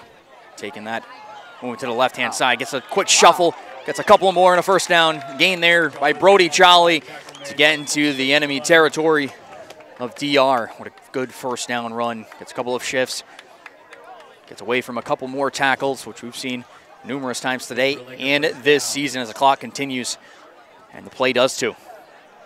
Ideal start to this drive for the Lakers. 2 plays, a first down, and already 90 seconds off the clock and still going while keeping it on the ground and inbound, so the clock keeps going. That's what you want to do here. Wear down this Falcons defense and bring as much time as you can off the clock. So the same formation as the previous play this time, being a little option pass, trying to get away from exploded play. Somehow still on his feet this time. He'll be pushed back. They'll bring him back into their own territory. Look for a quick toss to get out of his pressure there was Sear. Jolly had nothing, tried to turn around to create something. Unfortunately, brings them back to their own zone. I think I would have lost it if Jolly got out of that one for some positive gains, but I'll tell you what, the game he's having, I expect anything from him right now. He's really impressing me. This is turning out to be the Brody Jolly game. All 20 points accounted for from Jolly himself, and as we see there, just trying to make something out of anything right there with the blocking, breaking down, and the Falcons defense all over him. So a often referred to trademark of this offense. Jolly once again getting a handoff, gets a couple more yards, trying to win back those yardage that he took away from his team. Now getting it back, and they'll be at a 3rd and still a good distance to go. Yeah, definitely 3rd and manageable, and obviously not ideal for the run to continue going here, but you know, I still think this is the part of the field where this could be 4th down territory late in the half, you know, but devil's advocate, maybe if he does go to a 4th down, maybe you want to just pin the Falcons back and hope they don't go the length of the field, but we'll see what the Lakers do here. So dropping back for a pass is Sear, looking to his left-hand side. He's going to shuffle away, still looking for a play. Let's see if he can find an open receiver. Goes to his back heels, somehow gets it. Does he bring it in? It appears that might have been an interception here. And it looks like it is. This officiator crew has made their signal. Let's see what gets decided. So Pierce have been incomplete. So incomplete. So Sear shuffle to his left-hand side, try to find Pont there. Corner from for the Lakers there. Yep, corner from DR, making sure that it's either my ball or nobody's. He makes a big stop there and brings up 4th and still a distance to go. It's a 1st down marker, pushes him. Yeah, this is the 35 call here with 2.5 minutes still on the clock. Lakers hoping to get a 1st down on 4th and distance. So Sear dropping back, looking around, now to his left, tosses it up, beating his corner. That's going to be Sear. He brings it in. It's a 1st down for the Lakers, and the Sear connection continues on a cold Friday night for the Lakers, but it is going to push it forward. 2:30 still remaining. Good patience there by Sear to find his receiver Sear. Can get pretty confusing, but the plays find themselves. What a bold play call there from the Lakers offense. 4th and about 9, and they go for it. They get it. Certainly pays off, and now you can bring the clock to under 2 minutes before you snap the ball. He really was risking a lot there because the Falcons would have had the ball at about the 45-yard line with 2.5 minutes to go if you don't get that one. But the huge pass sets it up for really a last-second drive to end this half. So under 2 minutes, handing it off, looking to find some blockers there. That time they're utilizing Evan Dupras on that play. On the carry right side. Doesn't appear to get any yardage there as it brings up 2nd down for the Lakers. No gain on the play, brings up 2nd down. Got to start to wonder if Falcons are going to use their timeouts here, trying to preserve any time left on the clock. Obviously, the way their offense has been moving down the field, they don't need a lot of time, but you do need time, and they certainly have timeouts if they want them. Still letting the clock run down here, so Ponticut's having their way on this one. Dropping back, fakes the handoff that time, throws it to an open receiver, and my, oh my, we're going to say it here again. Brody Jolly, the touchdown. If he was a fantasy football player, you might want him on your team, but unfortunately, this is high school football, and he's making sure the Lakers take the lead for the half as they'll be the ones receiving the ball when the half comes to fruition. 1:14 left in a score lead. Brody Jolly and the Lakers move forward. Yeah, we said it a couple minutes ago. This is the Brody Jolly game. 4 total touchdowns tonight, 2 receiving, 1 rushing, 1 kick return. Unbelievable performance by him to get in the end zone. All 26 points accounted for by Jolly. And I mean, just a really, really impressive game by him, finding ways to get open and find the lanes, whether it's kick return or rushing or getting by a linebacker on the pass game. Just really impressive stuff. But also props to Caden Sear for finding him, making the right throw, and not turning the ball over. So looking to accumulate 2 here on this 2-point conversion. Shuffling to his left, doesn't have anything there. Tosses it up for Dupress with triple coverage. And that'll be smacked down immediately. Big smack there by Thibbert to make sure they don't get that 2-point conversion to keep it a 6-point lead, 26-20, with 1:14 remaining in the first half here. And the Lakers are getting the ball at the start of the second half, so holding this lead is that much more important than it would be if the ball and the coins are flipped the other way. I was just going to say, this might be the most important drive for the Lakers defense tonight. Getting a stop here before the half would be crucial, considering, like you said, they do get the ball at the start of the second half. So if they could, double up on their points here, they could expand the lead to double digits. But all matters on getting a stop right now, like we've seen so many times today already, really on all 3 touchdown drives for the Falcons. They've moved fast. So, really slowing them down and getting incompletions to start is going to be ideal here for the Lakers. And I think it starts right now by just pinning them deep. So it has been the Brody Jolly show for the Lakers. And we usually speak about his X factor on the ground, which has been prominent today, but it's been special teams touchdown and 2 receiving touchdowns for the young man. So Tremblay getting set up to get the kicking unit here. We'll see if he decides to go for a short squib kick once again. Yeah, Jolly certainly had an impact in each game this year so far, but I mean, he's really carrying this Lakers offense on his back. Tremblay once again going to that low squib kick. This time goes back. And the return team unable to get that. Messine on the return. As Messine was trying to Tackle made by number 6. accumulate extra yardage on that play after falling out of the hands of number 5, Tavares. And this will place them just about the 30-yard line. At their own 29.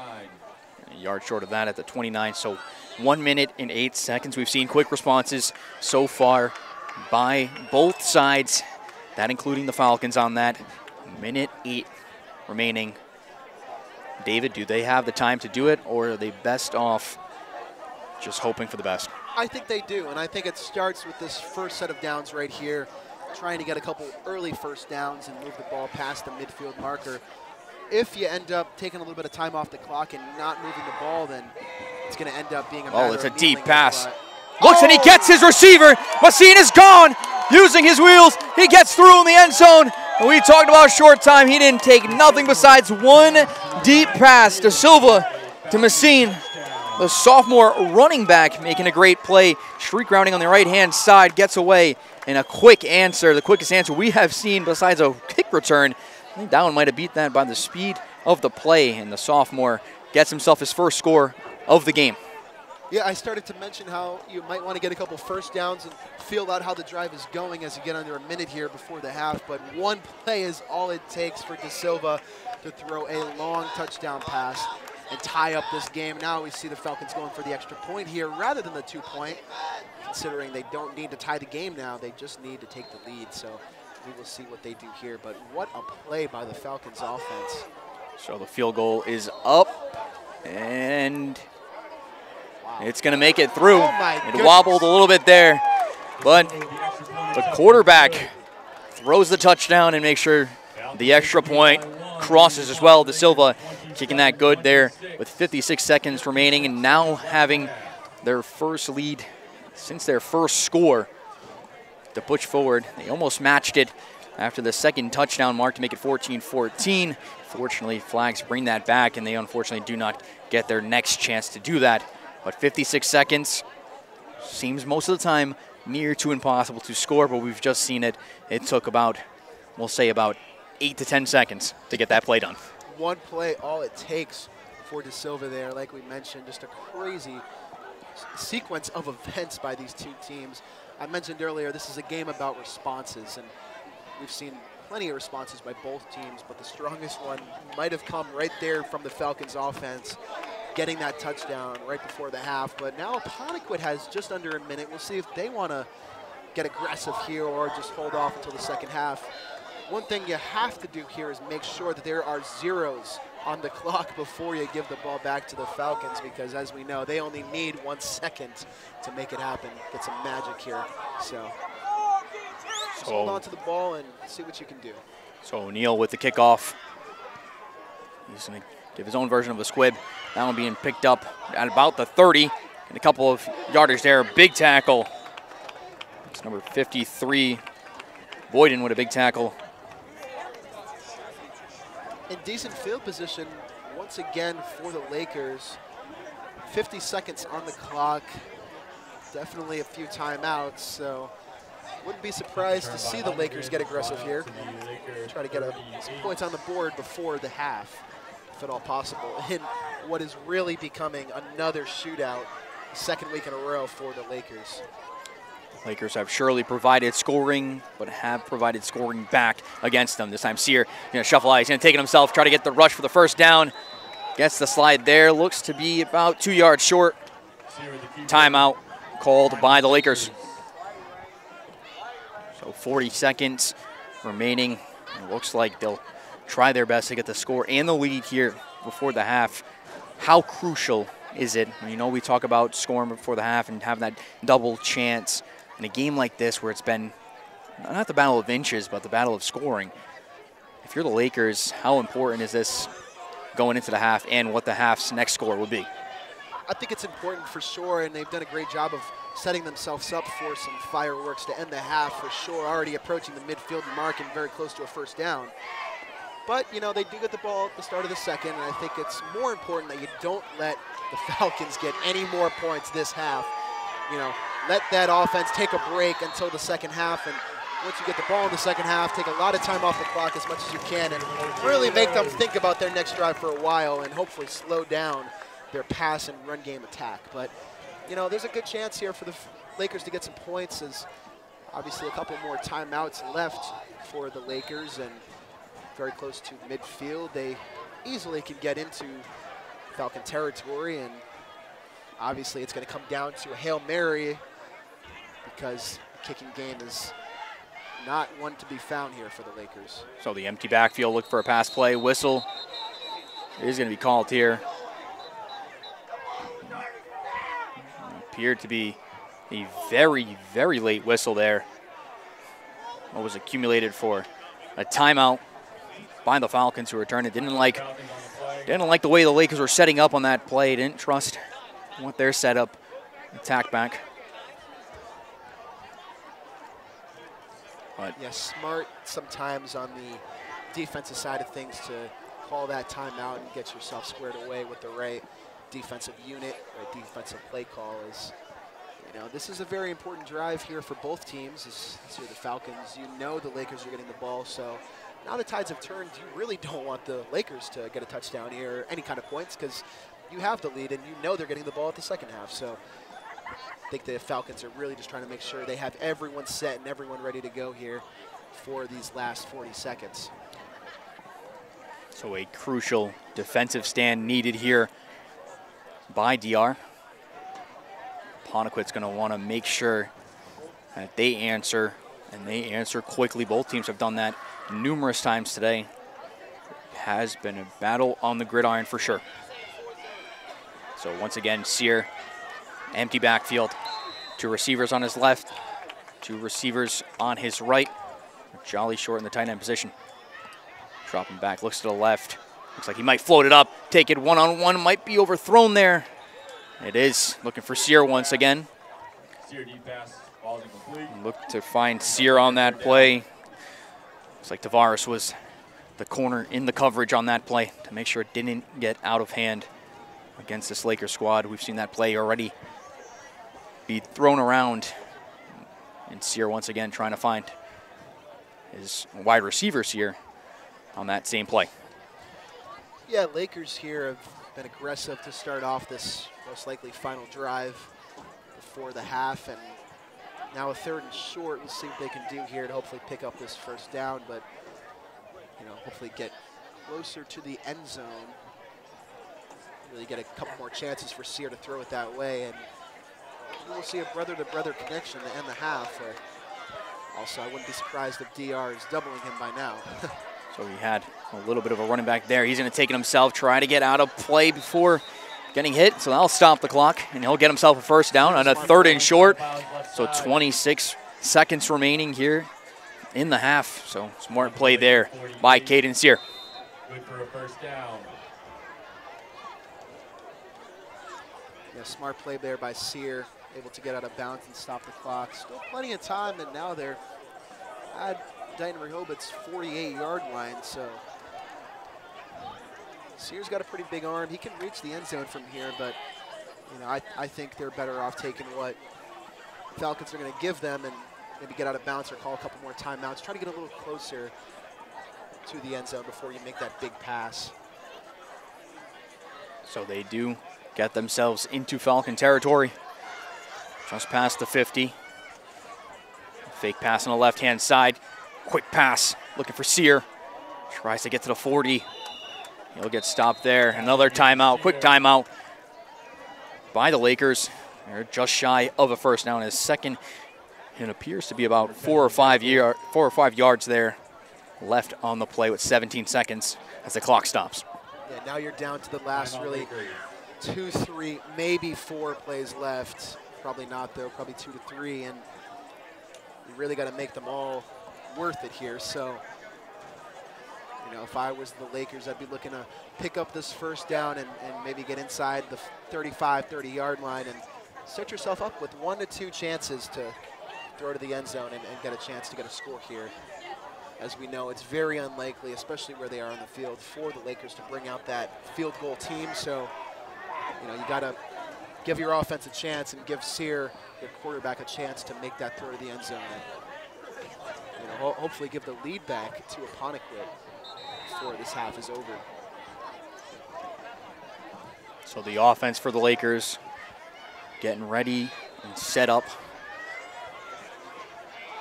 The setup having 2 receivers on Sear's right-hand side, 2 on the left on a closer stack. Dropping back, pressure coming off on his left-hand side. A big hit there. Wow. There's this, the blitz there. Big Looks hit to come there by on Sear, but Solero. Sportsmanship helping him up. Solero, who we saw take a big hit earlier in this game, back onto the field and makes a great play. Doesn't get the sack on the play. Sear does get it away just in time, but it could have caused a disastrous turnover as no receivers were in the vicinity, with Tavares being the local corner on that play. Fortunately, the ball thrown to no man's land as well, as that was up in the air for a while, and luckily the Falcons weren't able to get to it to take it away. Also like to note, there's been no turnovers in this game so far, so both offenses taking care of it. So Sear dropping back, pressure, getting through his O-line, has to shuffle it, slides down. Another quick timeout, just short of that first down as 4th and short with 4.7 seconds remaining in the half. All right, well, this is it here. 4.7 seconds remaining in the half, and Sear's got to take a shot to the end zone. There's no more timeouts and no more time to get out of bounds. It's do or die here from the 39 of the Falcons. So obviously the timeout called to stop the clock, but we are, I'm sure, coaches and players going over what kind of Hail Mary play can they run to get this ball to the end zone. But I think even more important than the routes has got to be these offensive linemen bearing down for one more play and holding off that pass rush, giving Sear a chance to get the ball to the end zone without being pressured and without getting the ball knocked away.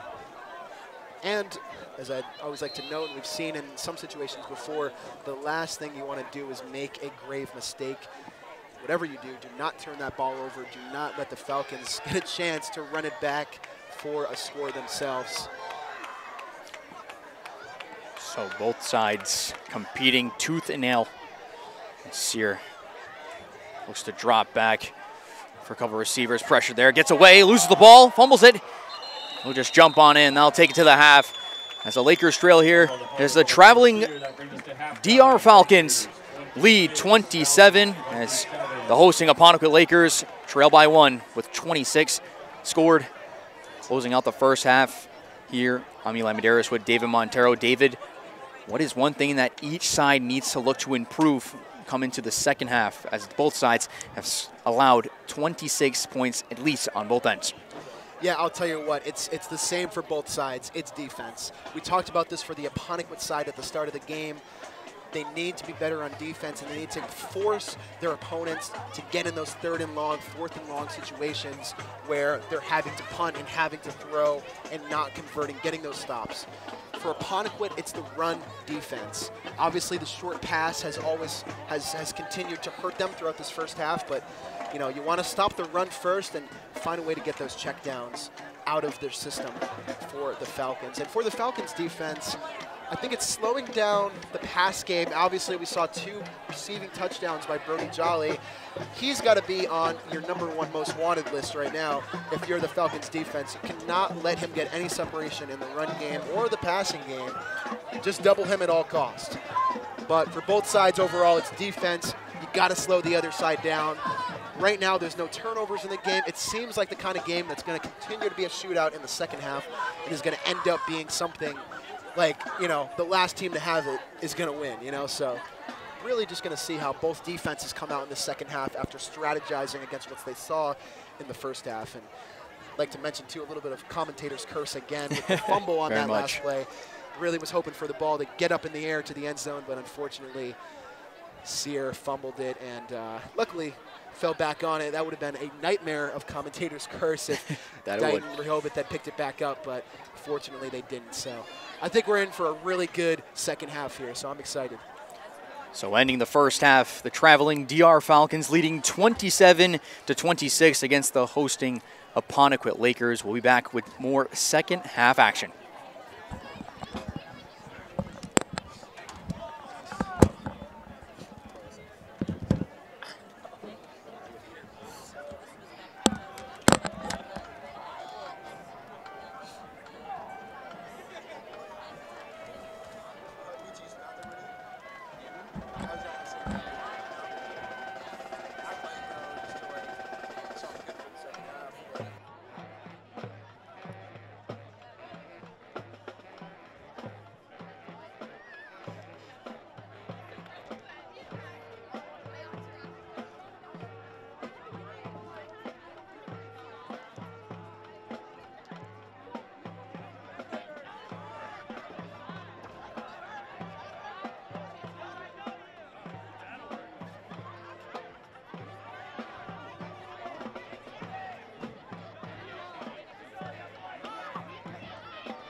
the field turd this week?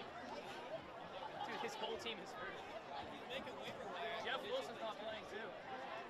I told him to pick up Matt Breeden. He's getting behind.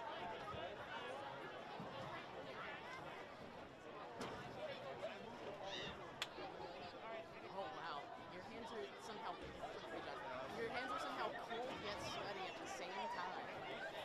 Oh, okay. Good luck. I'm so proud of you.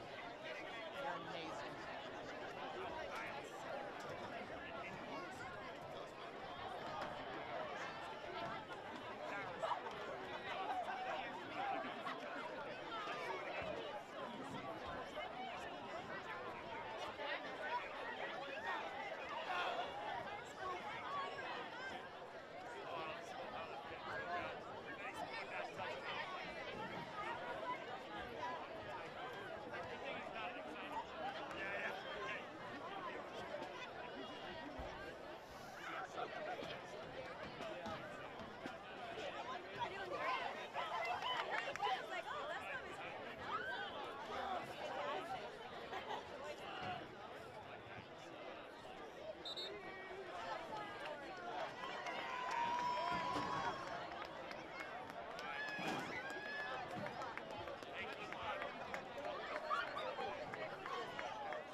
Hello and welcome back to this second half action between the traveling DR Falcons, who are in Apponequet tonight against the Lakers. Lakers trailing at home 27-26, as the Lakers will be the ones starting with the ball this half, as kick is up, just shy of the 30, moving forward, trying to make some plays. Tries to run over his defender there. Lundergan getting a couple of yards there to push them to their 35. Yeah, once again, good field position to start the drive here for the Lakers as they get started. As we know, it's so important at the high school level, really at all levels, to get started off with that good field position. And for the past two games, we've seen Apponequet start off a lot of drives with that field position. And it shows in their final scores, and even today with the 26 points they've put up so far. They've been moving, so. Sear getting set up with Jolly behind him.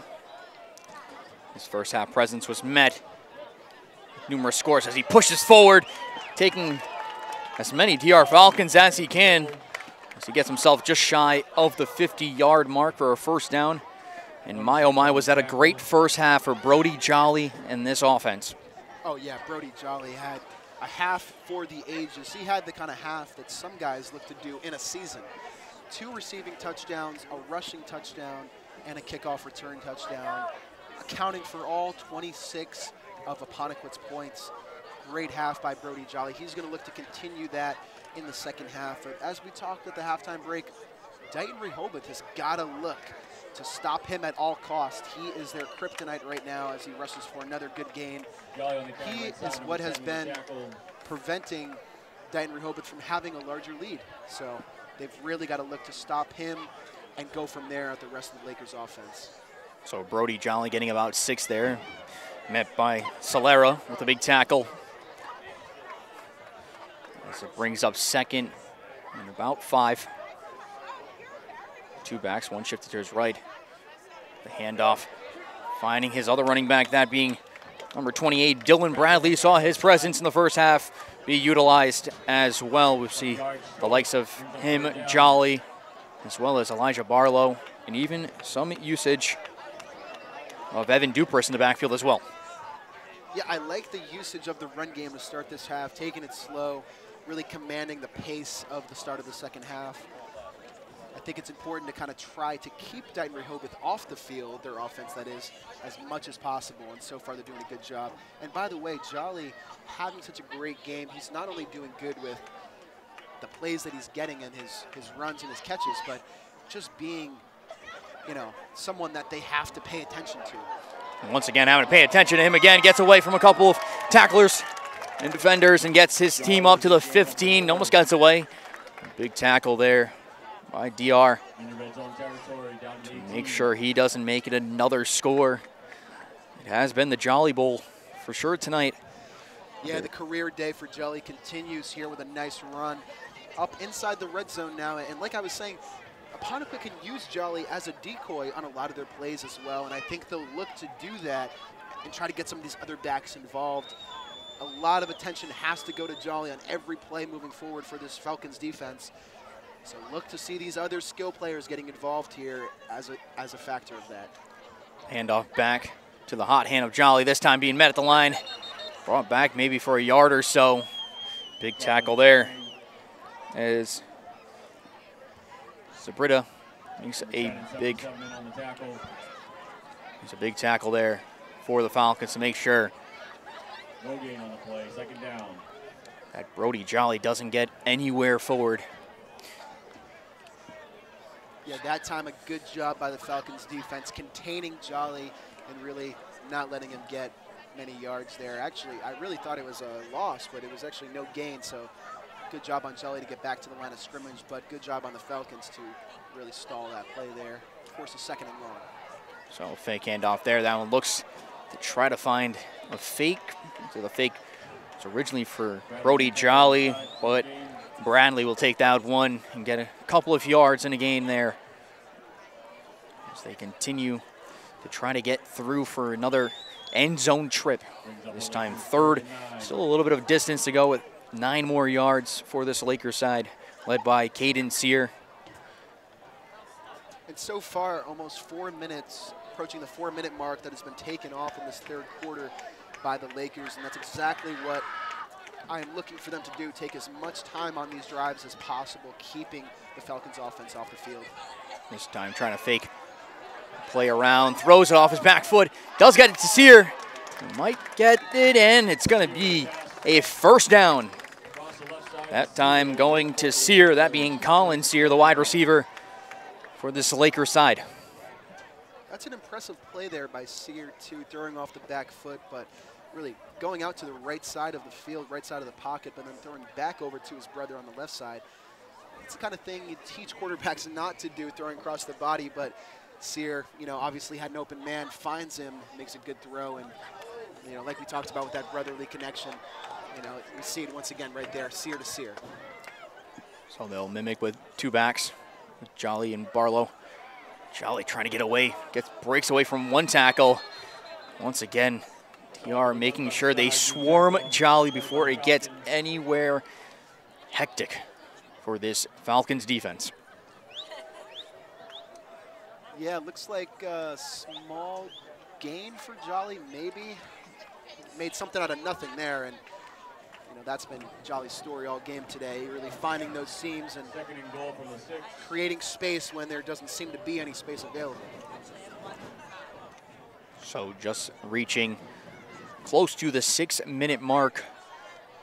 They have chewed this quarter as much as they have and can, and looking to continue that once again, mimicking that same formation with Jolly behind his quarterback. And handoff moving, tries to get away from a tackle, but a big stop there, being number 26, St. James. What a big tackle to stop Bradley from going anywhere further. Yeah, like you said, that brings up a big third down here for the Lakers, but so impressive they've been able to sustain this drive for now approaching half of the third quarter. And I'll tell you what, as slow as that second quarter was with score after score, clock stopping again, this quarter is breezing by. We're already halfway done. And I'll tell you what, that is really something that, you know, gets in the head of the opposing offense. Being off the field for that long, not getting a chance to respond, and, you know, it's been a long time since we've seen that Falcons offense now at this point. And looks to be a flag on the play. You see how De Silva Looks responds. like it's going to be against the Lakers here for delay a game. An unfortunate setback as 3rd and goal continues from a larger distance. This is the Lakers back 5. Third down. We'll see if Sear will utilize his run game once again, or see if his passing game continues. Saw previously his pass to Sear off the back foot. Back again with 2 backs. This time he's going to take it himself, run it up the middle, get a couple of blockers, trying to push himself through the end zone. And the officiating crew says it's good. Wow. Touchdown to Lakers. Wow. Yeah, we talked about it earlier in the game. The quarterback run is something we didn't see a lot against Somerset last week, but as you can see now, that's another huge run for Sear. Quarterback run, quarterback keep, all the way up the middle. I'll tell you what, that's probably the last thing this Falcons defense. Oh, they're actually not. Well, now they will. Looked like it was appearing to be a 4th down, but they have given the score, so. Yeah, it's a good point. I do see the 4th down marker. However, the score on the scoreboard does show 32-27, so a little bit of confusion here with the crew on the field. Probably appears not exactly to be. Sure if this is the 2-point or not. Yes, and we'll see if this is the 2-point, which it should be. The handoff to Brody Jolly, faked. Tries to find Sanders there, the sophomore tight end. Unfortunately not able to get that 2-point. A little confusion on how they set up that officiating setup, but it was a 2-point conversion. The lead sits at 32-27 in favor of the hosting Apponequet Lakers. Now 5:15 roughly remaining in this quarter. DR has answered quickly. We've seen the threat of the air game. We've seen the motioning and poetic movements of the run game. How does DR respond? Do they respond quick or take this much needed time off the clock and put the battle axe in the other hand? Yeah, I think that obviously they've responded very fast on multiple occasions this game today. That one, it's going to be really interesting to see how they respond on this one in particular after such a long, sustained drive by the Lakers. But if anyone can do it, it's De Silva in that offense. They've moved fast, they've run it, they've passed it. They've done a great job so far, so we'll see how their special teams unit does here, trying to get them good field position to start this drive. But so De Silva seeing himself off the field for roughly 15 to 20 minutes. No pretty locker rooms here in high school football. You have to make sure you're staying out here in the cold, so we'll see if that affects it. A short for a quick onside squib kick, but quickly recovered. That being number 53 for this DR Falcons squad, being Boyden. Squib sees them at the 45 of their own territory with 5:13 remaining. Yeah, another aggressive play by the kickoff team for Apponequet as they try to catch the Falcons sleeping there. Unfortunately, though, the negative part of that kind of aggressive play is that Falcons have really good field position to start this drive. So De Silva faking the handoff this time. He's gonna try to get it to his other running back, that being Goosey Jr., number 44. Seen him utilize almost as a tight end setup a couple of times. And we've seen him work into that offense on a double handoff style that the Falcons have went to numerous times this game, ending into an end zone trip and good gainage throughout the game. Yeah, as we see there, Falcons trying to get the run game going with Goosey Jr. We'll have to see if they can make it work this half. Obviously, they had a lot of success in the first half with the run game. So Diaz Tavares this time getting the handoff, running to the right-hand side. Tries to get to the numbers on the outside. Does get a couple of yards there. Looks to be about 4 yards gain there to bring up a 3rd down for the DR Falcons. So far, I like what I see from the Apponequet defense. 2 runs, 2 stops, and now they're forcing a 3rd down. This is what you have to do if you're on Apponequet. If you're on that defensive side of the ball, you got to force these 3rd downs, put the pressure on this Falcons defense that has not had the same time of possession as you have on offense, and force them to make the right play and force De Silva to make the right pass here. So De Silva quickly to his left-hand side. Diaz Tavares looking to try to make a stop here. Gets him stopped by the 50, gets just past it. Coach saw it, and the officiating crew saw. Looked like a hold will bring that back. Take back that gain from the Falcons. And if it is a holding call, it'll be interesting to see if the coach elects to decline it, considering they did just force a 4th down. But got to think you're going to accept it here, push them back even further, put even more pressure on them, maybe try to force a turnover. Rather, it looks like an illegal block in the back, I believe. On the field is an illegal block in the back. That it will be. So even more yardage. That is a play you definitely want to accept. Push this team back. Unfortunate turn of events here for the Falcons to start their first drive of the second half. This is not how you want to come out after a strong opening drive by the Lakers. You really would have liked to responded with a couple more first downs here, but fortunately this is very close to a third and out. So DR Falcons calling a timeout there at the 3:31-minute mark. The Lakers lead the traveling Falcons 32-27 in this third quarter. This game has turned itself into a chess match, David, and we've seen it in these first 5 to 10 minutes that the Lakers shoot off the clock. If you're the coach, is your game plan to score quick and take the lead back quick, or would you rather chew this game as much as you can to be the last ones on the field with no time left? I think right now it's all about just getting a first down for the Falcons, as they've been kind of stalled here, and their normally quick, fast-moving offense has been slowed down and stopped, and now they face a really long third and long. So, you know, I think it's really just about focusing on this play here, getting a first down. If they can't and they have to punt, well, I think then it goes back to the defense trying to slow down that Apponequet offense. But I think that it's really just about doing what you can with the possessions you get at this point in the game. And so De Silva deciding to go to the air, this time taking it, using his feet past the 40, trying to get to the 50, stretches. They're going to give him into the Lakers' territory, just shy of that first down. This will be about 2 yards short of that first down marker. Very close. Well, it does pass him into Laker territory for sure. Out of bounds on the Lakers 48. You know, we've seen a couple games this year where Apponequet has had those third and long situations for the opposing offense and led up a first down. So I applaud them for getting De Silva out of balance there and stopping him and forcing this fourth down. But I think it's really important here to get this stop if you're the Lakers defense and keep the momentum on your side of the field.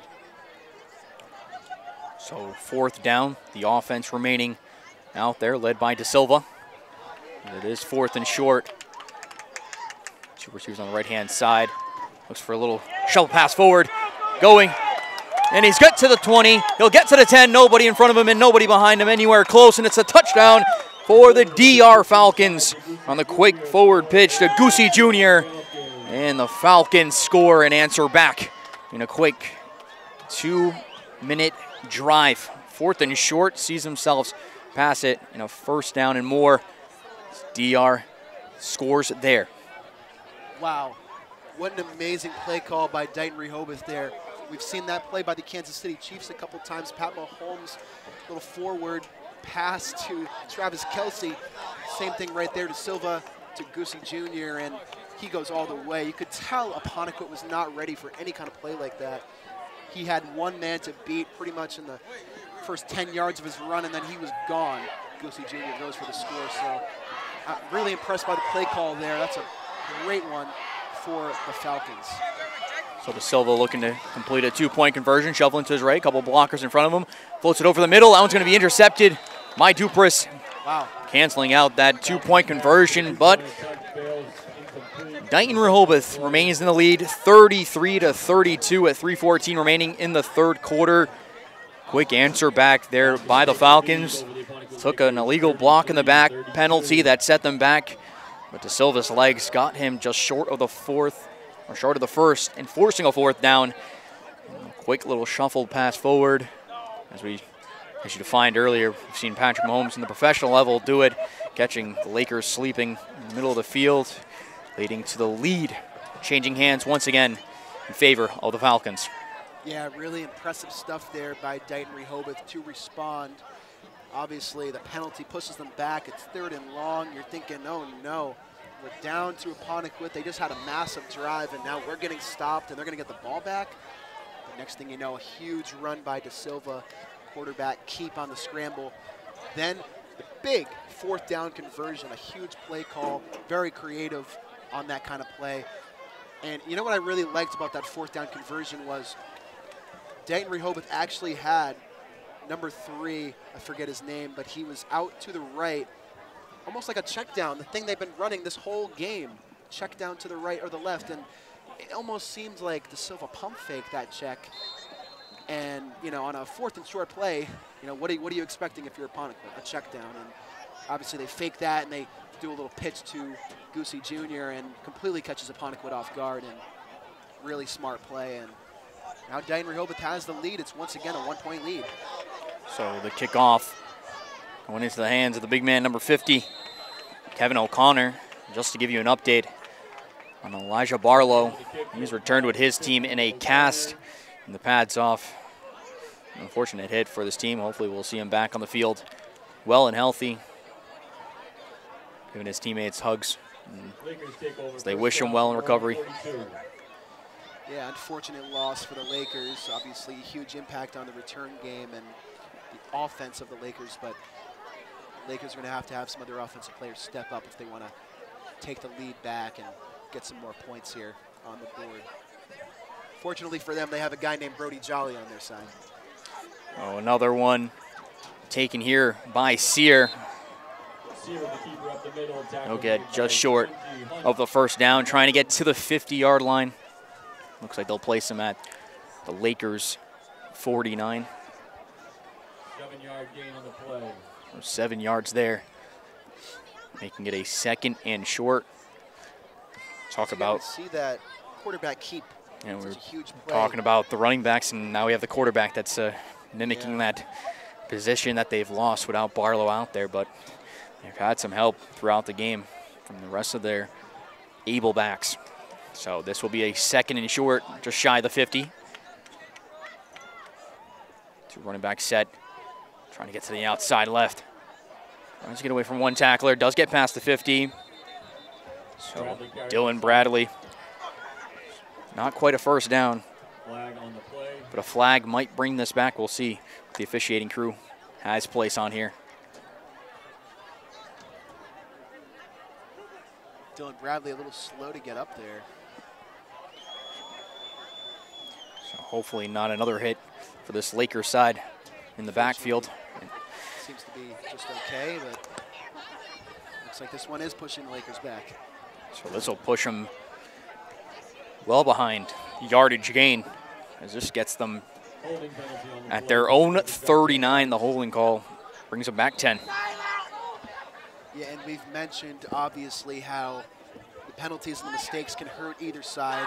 Obviously, we've seen a couple of the mistakes by Dighton-Rehoboth. Right there, again, we see a holding play by the Lakers, bringing them back. It's not the way you want to start this drive. So now you have 2nd and long, and you got to face that adversity. So 2nd and long here. Cedar with Jolly on his side. Hands it off to Jolly, trying to get some blocks and pushing downfield. A big hit there by the Falcons to stuff him.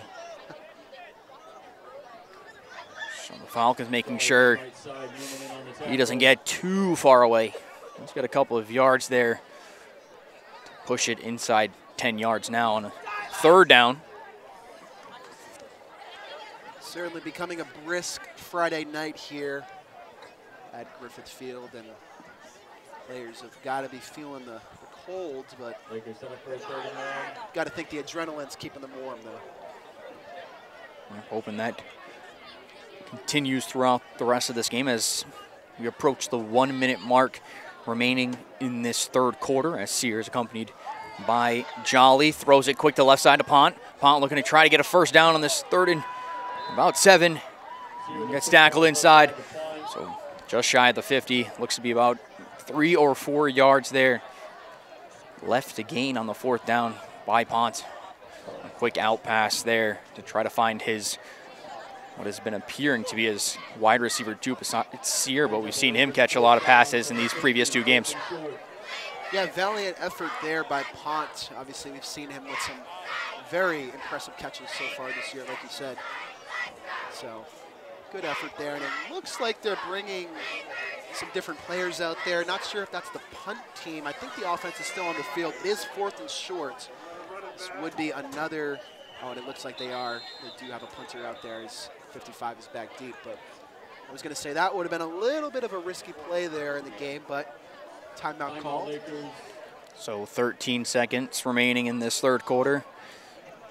As the Lakers head coach says it's best to call a time and reevaluate the situation at hand. It was a big stop if the punting unit is to remain out there by the Falcons, who have continued to improve from those earlier drives that have been answered so quickly. I was going to say, I wonder if it was a delay of game penalty coming close to that one, because you've got to think with 13 seconds, why waste a timeout in the second half in a close game when the third quarter was about to end? You could have just waited until that. Interesting call, but now as we've seen, both teams have now taken a timeout here in the third quarter, so both teams left with 2 timeouts remaining as this fourth quarter moves along, and you know, we'll keep watch to see if that becomes a factor if this game continues to be close late in the fourth. So the Lakers look to keep their offense instead out there. It's a correction.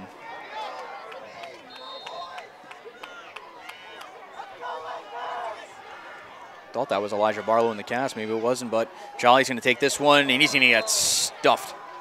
A big fourth down stop. That's going to be a big lead there by Pelt and the defense of Dighton-Rehoboth. 9 seconds left in the third. So the huge fourth down stop there by the Falcons defense. That is a very huge play in this game, and probably the biggest one that the Falcons defense has made this far. So make a big stop, yep. 50-yard line, they can move right down the field. So De Silva leading his offense to try to take a bigger lead against this Lakers side on the road. He's going to hand that one off. He's going to get mad at the line. Tremblay got him caught up. It was closed out by Wisniewski before he get back to the line of scrimmage there, that being Diaz Tavares. So that's the end of the third quarter. Lakers trailing at home against the traveling DR Falcons 33-32 with the ball in hand for the green and gold. Very high scoring game once again. 65 combined points here by both teams. As we move on with still 12 minutes left to play here as Dighton-Rehoboth looks to continue on this drive. They lost a yard on that first down carry, but 2nd and 11 it looks like for the Falcons. As like you said, they try to expand this lead. So both teams trying to close out this game to get their 2nd win on the season. Yeah, definitely not what I expected for this game to be so high scoring once again, but both teams really have come out here and impressed me with their offenses.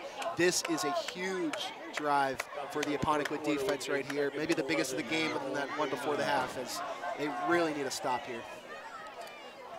So De Silva and Diaz Tavares await the play. De Silva throwing it up to his receiver, trying to catch him on the run. Just a little bit ahead of him. Going in connect with number 11 for Thibbert. We found for a touchdown earlier in this game. We saw his usage as Thibbert seems to be his favorite target this game, with about 3 to 4 targets. Catch. I saw him reach the end zone on an inside slant before the end of the first half. Yeah, just couldn't connect there on the long ball from De Silva to Thibbert, but still 3rd and long here. Really big play for this Apponequet defense. Hopefully they can get off the field and get another chance to put some points on the board here as the game is starting to wind down and they're starting to run out of time.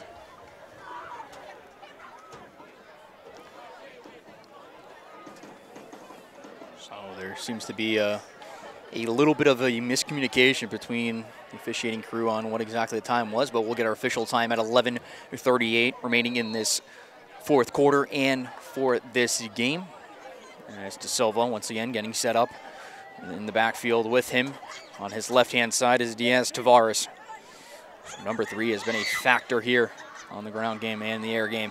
Da Silva dropping back, floats it up to the left-hand side, tries his receiver into the breadbasket, breaks away from his corner, into the end zone he goes. And Dighton-Rehoboth fly as Diaz Tavares takes his corner one-on-one in a halfback wheel route play. Catches it, brings it in, gets away from his potential tackler, and it's the lead stretched for the Falcons. Last thing you want to do there for Apponequet, first of all, is let up the first down, but on top of that, letting up a touchdown, huge momentum shift and huge momentum gained for the Falcons there, as we see Diaz Tavares really improve on the game that he's had so far today. And the quarterback and kicker hits it through the uprights. And that's a 40-32 lead, an 8-point lead stretched as number 8 stretches the lead in the air and with his leg here as Da Silva and the traveling Falcons take a 40-32 lead with nearly the entire quarter of the fourth quarter and the game still remaining here. Manageable return for the Lakers to come back into this game. We've seen this offense score quickly. We've seen this offense chew the clock and take any opportunity you have throughout tonight and throughout the season. Coach's mindset going into this drive. You know, I think it's diving deep into that playbook and really finding the plays that have worked tonight and going back to them. I want to see a good mix of run and pass. You know, on the long sustained drives that Apponequet has had tonight, we've seen that where they've run and passed it very well. I think you got to go back to that here and hope that you get some first downs, move the ball down the field, take a little time off the clock, and, you know, get a score. It's only a one-score game. It's still in reach, but time is running out, and Dighton-Rehoboth doesn't seem to be slowing down anytime soon. A couple times they've had their backs up against the wall and, you know, down to 3rd and long or 4th down and short, but each time they've converted and they've scored, and Apponequet has to dig deep and get that conversion for themselves, as see Dighton-Rehoboth's kicker kick it out of bounds once again for the Falcons. So O'Neal trying to get it. A little squib kick onto the left hashes. Fortunately, rolling out of bounds against his favor. This pushes them. What actually a redo here. Going to replace this kick here. And it appears to apply it. Lakers elect to receive again. So the Lakers decided they don't want the field position. They rather receive it again. Might be coach's decision to see if Jolly can do it. Interesting how on that penalty out of bounds, they could opt to redo the kick, but they actually still kicking from the 35, so it's not like they moved back or anything. It's just a straight up redo. So interesting call there. I might have liked it to take the yards that you get off the penalty, but maybe Apponequet has something up their sleeves here. So O'Neal's kick and received. They might be making out here. They surely do, getting just to the 50-yard line. And that's why. Dylan Bradley and a coach making a risky decision, but works out in the end, getting him his team instead of the 35, getting them to the 50. So the offense here for the Lakers, led by Caden Sear, alongside Brody Jolly in the backfield, look to take back this game in their favor as they trail 8 with just over 11 minutes to play. So Caden Sear will have Brody Jolly just slightly behind him. An offset. Snap going to Jolly. Jolly running up the middle, gets away, tries to break. Absolute stiff arm there to get to the outside numbers, keeps on going. And bully ball from Brody Jolly. It takes a couple of jukes, a couple of stiff arms, a couple of jukes more, and power from Brody Jolly, number 19, for this Lakers side as they push into red zone enemy territory. What a run by Brody Jolly. Once again, continues to add on to the great game he's already had. huge play calls by the Apponequet coaching staff. They've had a couple bold ones today. I wanted to bring it back to that kickoff. Obviously, the couple fourth downs they've had, they got the touchdown on one, but the other they didn't get it. Ended up leading to a Dighton-Rehoboth touchdown, expanding the lead, but the kickoff obviously helping there, getting them to midfield. And Brody Jolly with a huge run, and now you're inside the red zone. So the fake handoff, this one going to Barlow. He gets hit there. Apponequet very close to a touchdown. And it appears that there's going to be a DR Falcon down on the play. He's going to take his helmet off. Not looking too good here. He leaves the field angrily. Might be something, an underlying injury that he has suffered here, but we hope nothing but the best for the senior, David Hunt. Keep an eye on that one, see what exactly transpired. Doesn't seem to be in any obvious pain, but you never really know what's going on down in the trenches. So, Gridiron can be a bloodbath, and we've seen that here today. The fake handoff going to Elijah Barlow. Barlow getting there right at the line. Might get himself a first down there into a first and goal scenario. Maybe my eyes are deceiving me. I swear I saw him in a cast. Maybe I saw the wrong person in a cast. Yeah, we saw him too. I thought it was 20, but it very well could have been a different student athlete there. Well, if that was him, I can't say nothing but props. But quick recovery, right? That's a run trick play against us right there. We didn't see coming. So, but good run there by Barlow. Good to see the offensive line doing their job on this drive too, really pushing back those Falcons defenders. Once again, going back to that play to Barlow. See if he can push through. He's going to call him short from passing through that goal line. Elijah Barlow getting involved in this fourth quarter for the Apponequet Lakers. Yeah, it's going to take a touchdown and a two-point conversion here to tie it for the Lakers. So we'll see what they do here on this second down and goal. Goal to go. But no matter what they do, if they score, they better have a good two-point play ready to go because they're going to need it. So Sear gets set. The snap ends up in the hands of Brody Jolly trying to push through. The officiating says touchdown for the Apponequet Lakers, and might I say his name again, Brody Jolly with another touchdown in the Brody Jolly Bowl, to say the least. And it's a big score, but it's a big two-point conversion coming up to try to even this game at 40. Yeah, we really cannot stop talking about Brody Jolly tonight. That is his second rushing touchdown of the day. He's got 2 receiving touchdowns and a kickoff return. Do the math, 5 total touchdowns for Brody Jolly tonight. Dighton-Rehoboth has had no answer for him, even a whole halftime break, getting a chance to strategize. How do we stop Mr. Jolly? They have not done it tonight. He is still continuing to score for this Apponequet offense, and we'll see what they do now on the two-point call. So giving to Brody Jolly. A big hit stops him. Didn't quite make out who it was there. But a big two-point conversion stopped. That time they do have an answer for Mr. Jolly as they stop him before getting into the end zone for the 2-point, tying the game. Huge defensive play, bending, but ultimately not breaking the Dighton-Rehoboth defense. And now player down for Dighton-Rehoboth, but getting to his feet by himself. So good sign there, but you hate to see player down at all. Seen a few of that today, injuries and players down, and got to wonder if it is the colder weather maybe having an effect on the players here. So it appears that it was Elijah Barlow, unless he's sending us for a mystery here. Seeing him sitting down on the bench talking to the medical staff here at Apponequet. But great lead up to that score. So accompanying Jolly was Elijah Barlow. A big stop for the Falcons, stopping that two-point conversion, and we'll most likely see Tremblay lead with a short squib kick to the green and gold. Yeah, if you're the Falcons special teams hands team unit right here, You got to be expecting some sort of squib kick, like you said, maybe another onside kick. They've shown it before.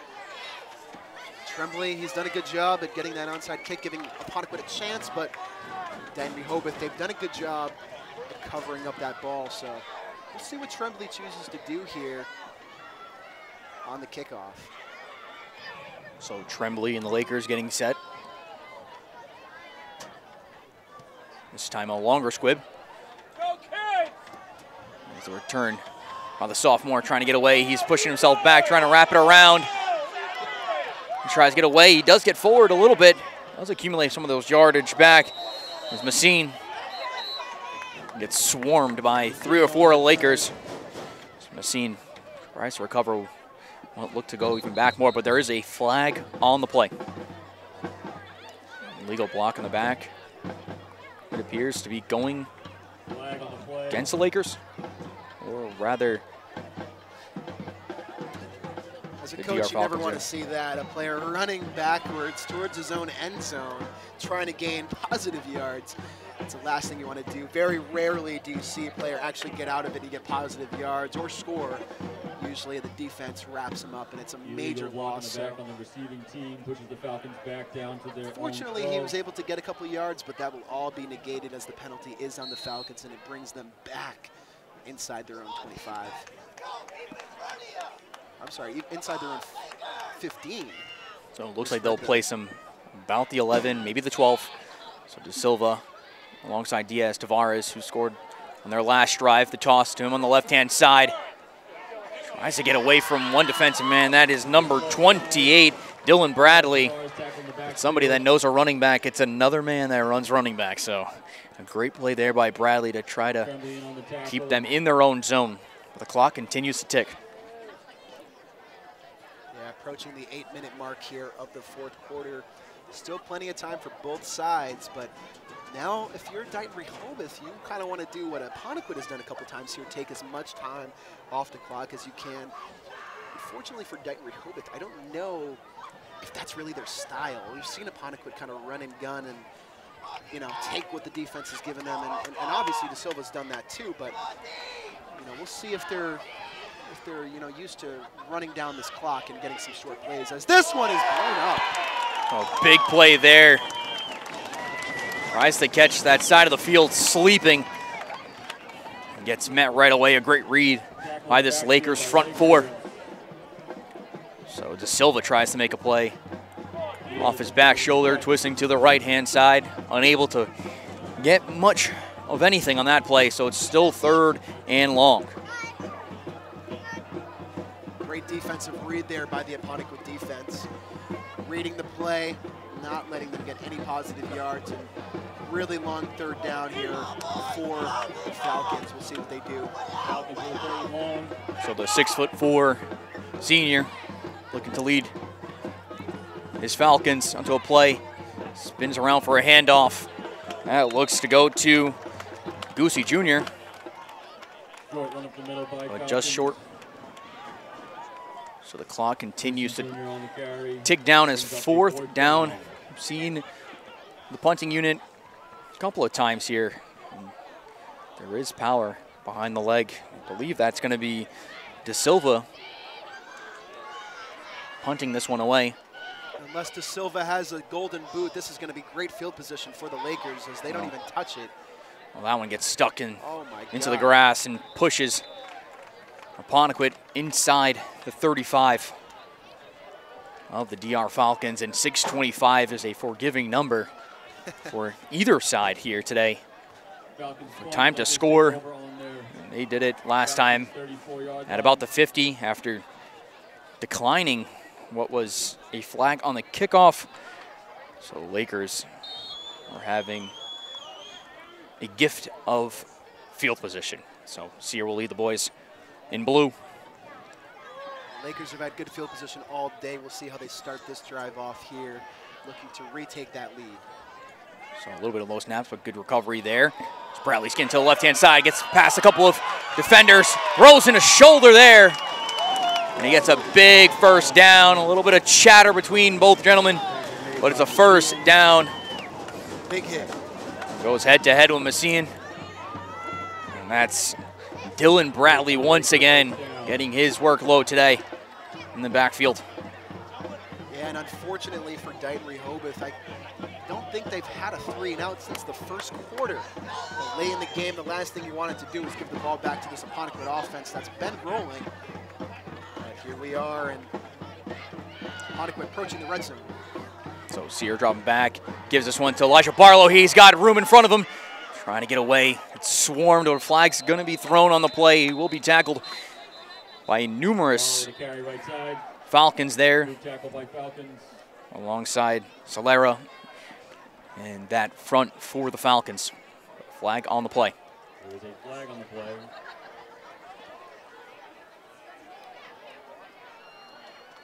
Past the halfway mark of the quarter here, and time is running low for both teams. So, and this one's going to go against the Lakers. This will push them back to the 30. Yeah, now what you want to do there, if you're the Lakers, you're already moving the ball down the field. The last thing you want to do is get penalized and move it right back to where you started. So, tough penalty to take there if you're the Lakers, but first, stay focused and keep moving forward. First and long for the Lakers. 4 downs to create some damage. Sear is going to fake 2 handoffs there. A lot of pressure. Shovels to the right-hand side, makes a quick pass to throw it away. He'll get that one away. As pressure from DR was prominent. This is where I would mention getting close to field goal range here, but unfortunately for the Lakers, they don't have really a solid kicker that can put it up through the uprights. So, and unfortunately for them, they're going to have to go for 6 here. It's too far, and they haven't kicked a PAT all game really for most of this season. So, fortunately, with only being a 2-point game, they could take the lead with one, but it's just not going to work with the depth chart at kicker. So Sear accompanied by 2 backs. This one going to Jolly. Jolly gaining back those yardage and more. Gets past the first down. It's open space and open greens. Touchdown, Brody Jolly, and the lead returns to the host of Apponequet Lakers and the boys in blue. Get a score before the 5-minute mark. And Laker Nation is getting loud. Speechless here in the stands as Brody Jolly records his 6th touchdown of the day. Each time we think it's going to be his last, but he just keeps getting another unbelievable career night for Brody Jolly. I hope colleges are watching this one. Brody Jolly putting on a show. They got set back. They long first down. Brody Jolly getting great block. And the speed and power. We've talked about it all season about how much he brings to this team as an efficient runner. As Lakers take a timeout before this 2-point conversion, a crucial one. This 2-point conversion pushes us to a 6-point lead rather than the solid 4. So either way, the DR Falcons are going to need to make sure that 5-14, that ball ends up in the end zone. So this could be one of those games that ends when the final whistle does. 84 combined points now between these 2 teams. An absolute shootout. I mean, I didn't think after last week we'd be getting anywhere near the combined points that we did. 56-46 final score at Somerset Berkeley, but we're approaching it, to be quite honest. And just an absolute offensive display put on by both of these teams tonight. And Apponequet most recently getting on the board with the 6th touchdown of the day by Brody Jolly. 3 rushing, 2 receiving, and 1 kickoff return. Unbelievable night for him, career night for him, and now it's really going to come down to a big 2-point conversion play right here. As you mentioned, Dighton-Rehoboth can score, and they can score fast. And you want to go up 6 points on them, get yourself the best chance possible to not go down to that Dighton-Rehoboth Falcons team. So we'll see what they do here, and after that, it's like you mentioned at halftime and pretty much all throughout the game, it's going to come down to defense for the Lakers tonight. Getting that stop and putting Dighton-Rehoboth away. So the 2-point conversion squad out there. Just the handoff slow. Fumble there. Looked to appear to be a low snap to Sear, and the handoff to his counterpart being Brody Jolly gets fumbled, and it's not a conversion. So now this puts the DR Falcons into a big attacking pressure because a score takes the lead rather than the 2-point conversion, forcing you to hit your extra point, convert on your 2-point conversion. So the time is the essence. Now, if you're a DR, you have 5:14 left. Many would think you'd have to waste this clock as much as you can, get your score, but that could be the enemy of your own doing. What is your output for these traveling Falcons as they look to close out this game? I think it's one of the toughest things, especially late in a game like this when you've been playing all day, to take time off the clock, but also put together a master class of a drive and end up with a touchdown, which is what they're going to need here to retake this lead. They cannot tie it with anything. They need a touchdown. So it's going to be really interesting to see the play calling here from Dighton-Rehoboth. I hope they can get back to checking down and taking what the defense is giving them. That's what got them a lot of their touchdowns earlier in the game. But it's like you said, they do want to take a lot of time off because you don't want to leave this Apponequet offense with any time to score and take back the lead in such a high-scoring game. And I don't see the point of a squib kick there, giving great field position back to the Falcons. But just to finish off my point, I think it's just a matter of taking what the defense gives you. And now with the offensive starting out, a great field position, just getting down the field and getting those points and hoping that your defense can come out with a stop. So the squib kick pushes DR Falcons just shy of the 45 at the 44. Big stop, last drive from the Lakers. Looking to try to do that again. They're looking for the passing game. Short pass there to Diaz Tavares. He tries to get to the outside. Looks to get a first down. And they're saying it's a fumble, and they're saying Apponequet picks it up. The big 5-0 has got Apponequet on their feet. Diaz Tavares tries to get a quick pass to the right-hand side, appears to have fumbled it. Coaches and officiating said he stayed in play, and it takes one play for Kevin O'Connor and this Lakers side to take the driver's seat back with under 5 minutes. Wow. Wow. We haven't seen a turnover all game. What a terrible time for Dighton-Rehoboth to commit their first turnover. I saw it was Diaz Tavares running a little loose with the ball there. I didn't see, we were kind of blocked by the players on the sideline, but I did see him kind of fall down awkwardly. And what do you know, fumble, Apponequet recovers, and now they can take a bunch of time off this clock and really put the pressure on Dighton-Rehoboth. So now in the driver's seat, up by 4 is the Lakers. What appeared to be a first down into enemy territory for Dighton-Rehoboth ended in a fumble. Second and still about 8 yards to go as the clock continues to tick. It's a mind game and a chess match now. You don't want to overcommit. You also don't want to take the other side easy. So we'll see what they do here, repeating that two-back set with Barlow a little higher. Fakes the handoff, taking it himself is Sear, trying to get away. A lot of green and gold in the foreseeable future for Sear before he can move. It appears to maybe be a yard, if any, as it brings down to really just a going to take third a down. couple first downs here for Apponequet to nail this one out. And like we mentioned earlier, we didn't know if using a timeout early in the third quarter was going to come back to haunt them, but unfortunately now Dighton-Rehoboth only has 2 timeouts to use. Clock is still ticking here. Obviously it's third down, so hoping your defense can get you that stop and give you one more chance to, you know, take the lead, but we'll see what Apponequet's offense has in store for this huge third down here. So here goes Sear, low snap, picks it up just in time. He's going to take that one to the ground. That could have ended disastrously for Apponequet.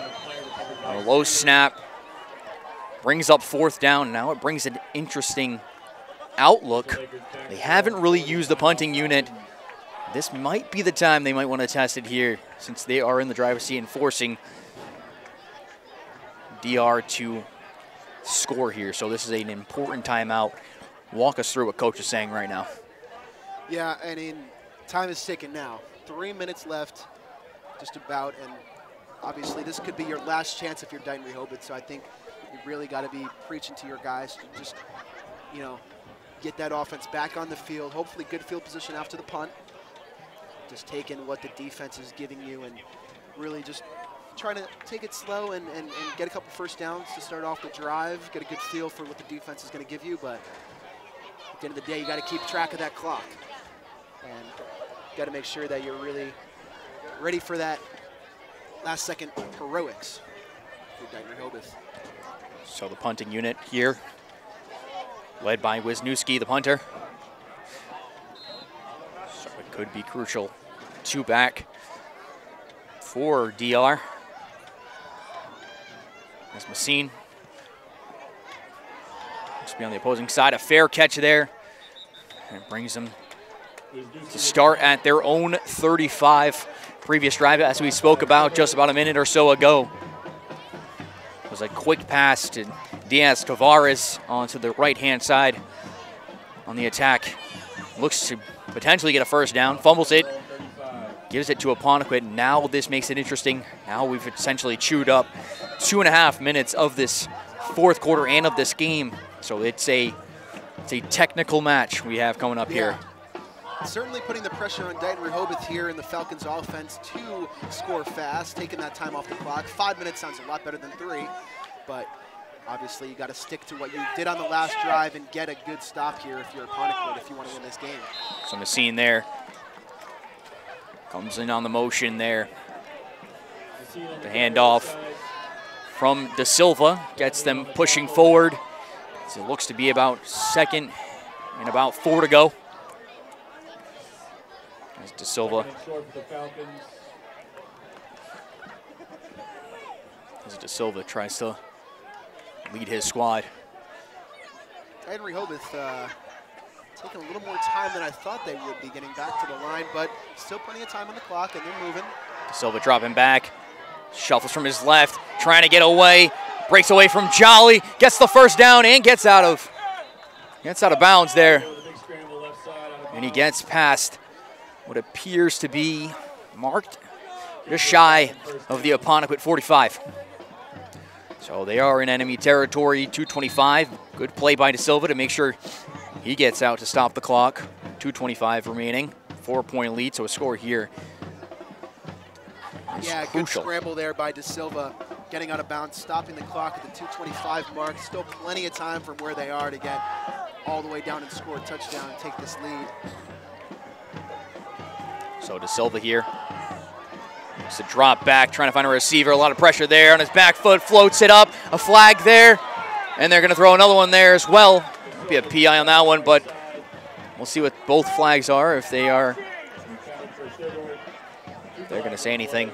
This might be both against Apponequet, which would put forgiving field position for. Unfortunately, on this near side of the field right here, clear pass interference by the running back on number 3 for Dighton-Rehoboth, and unfortunately for them, that is a clear penalty. Back to the ball and making contact with the receiver before the ball comes down. That's clear. They'll call that at any level. So pass interference is confirmed, but it appears that there was no other flag on that play, but it does push a first down just shy of the 30 of Apponequet, so 2:18 remaining. The nail-biting gridiron matchup between these two sides continues. Yeah, for us, this is truly the first game that's really gone right down to the wire. Both teams in it the final minutes of the game, so we're in for a very exciting finish tonight. You got to think, if you're Apponequet, so far you're bending, but will you break? So the double handoff action there between Diaz-Tavares ends up in the hands of Goosey Jr. and a gain there. So we've seen that there is the offer of a kicking unit on this DR side. Obviously, score pens that issue that they can't tie this one up. So the end zone is their friend, but yet the distance is their enemy. As De Silva gets set up here alongside Diaz-Tavares, who takes it, tries to get away, scrambles. Big play there. Ball's going to continue running. Big grab and tackle there by Dupress. Yeah, great tackle to keep him in bounds there and keep the clock running. Fortunately for both teams, it seems like this drive is really going to end up being the final fate of this game for either side, whether DR can score and leave basically no time on the clock, or if there's going to be no time on the clock and they don't score and Apponequet can kneel it. So dropping back, fakes the handoff, slips a little bit, takes it himself, gets nearly met at the line of scrimmage, bring 4th and short. So big tackle there as Moore makes sure to bring 4th down. So timeout for DR with 1:06 remaining. It's an interesting position. We've seen them with a 4th and short end up in the end zone. So do we see that again? Yeah, this is going to be an interesting play call here. It's 4th and short. We've seen them gamble and succeed before. The game is on the line this time, though. Pressure definitely has to be seeping through into both sides here. The Apponequet defense needs one more stop. I don't believe any timeouts remaining for Dighton-Rehoboth, so if you can get this stop right here, you can end the clock out and get your 2nd win of the year. If you're Dighton-Rehoboth, though, you got to be looking to go back to the check down. Maybe something that is going to look like a check down, and then maybe a pitch to a running back like we saw earlier with the pitch to Goosey for the touchdown on that 4th down conversion. There's been some really strong 4th down play calls by these offenses so far today, so we'll see what's called on this one here. So the minute plus remaining on a 4th and short. The game could be met here. Dropping back, tosses it forward, tries to get it. Is he met at the line? They're gonna say he's appearing. No call yet, it looks like it's short. Maybe bring out the chains. A crucial call. Quick toss we saw last time on 4th and short to Goosey Jr. A little bit of commentator's curse there again, unfortunately. We'll see if that accommodates a 1st down, though. And it's not. It's going to be Apponequet's, and that should wrap up this game. A big stop as the boys meet at the line. And that's where those games are made, in the trenches, led by number 60, Jackson Moore. If they make a big stop on that run play, they saw it before last time ending in a touchdown. That's not how it ends for DR and the traveling Falcons side. So Lakers remain 44-40, pending a couple of knees. Clock running. It's a big win here at home. Huge 4th down stop for Apponequet. It was an almost identical play to the last time that Goosey Jr. ran for a touchdown on that 4th down pitch from De Silva, where there was also on that play a check down option. So really interesting that they called the same play there on 4th down, but this time Apponequet was ready for it. They get the stop, and now they can kneel out the clock. Like you said, probably one more knee will do it here. Really impressive win for the Apponequet Lakers tonight, as obviously they were down a bunch of times. It was a close game. They were losing in halftime. They're losing late in the game.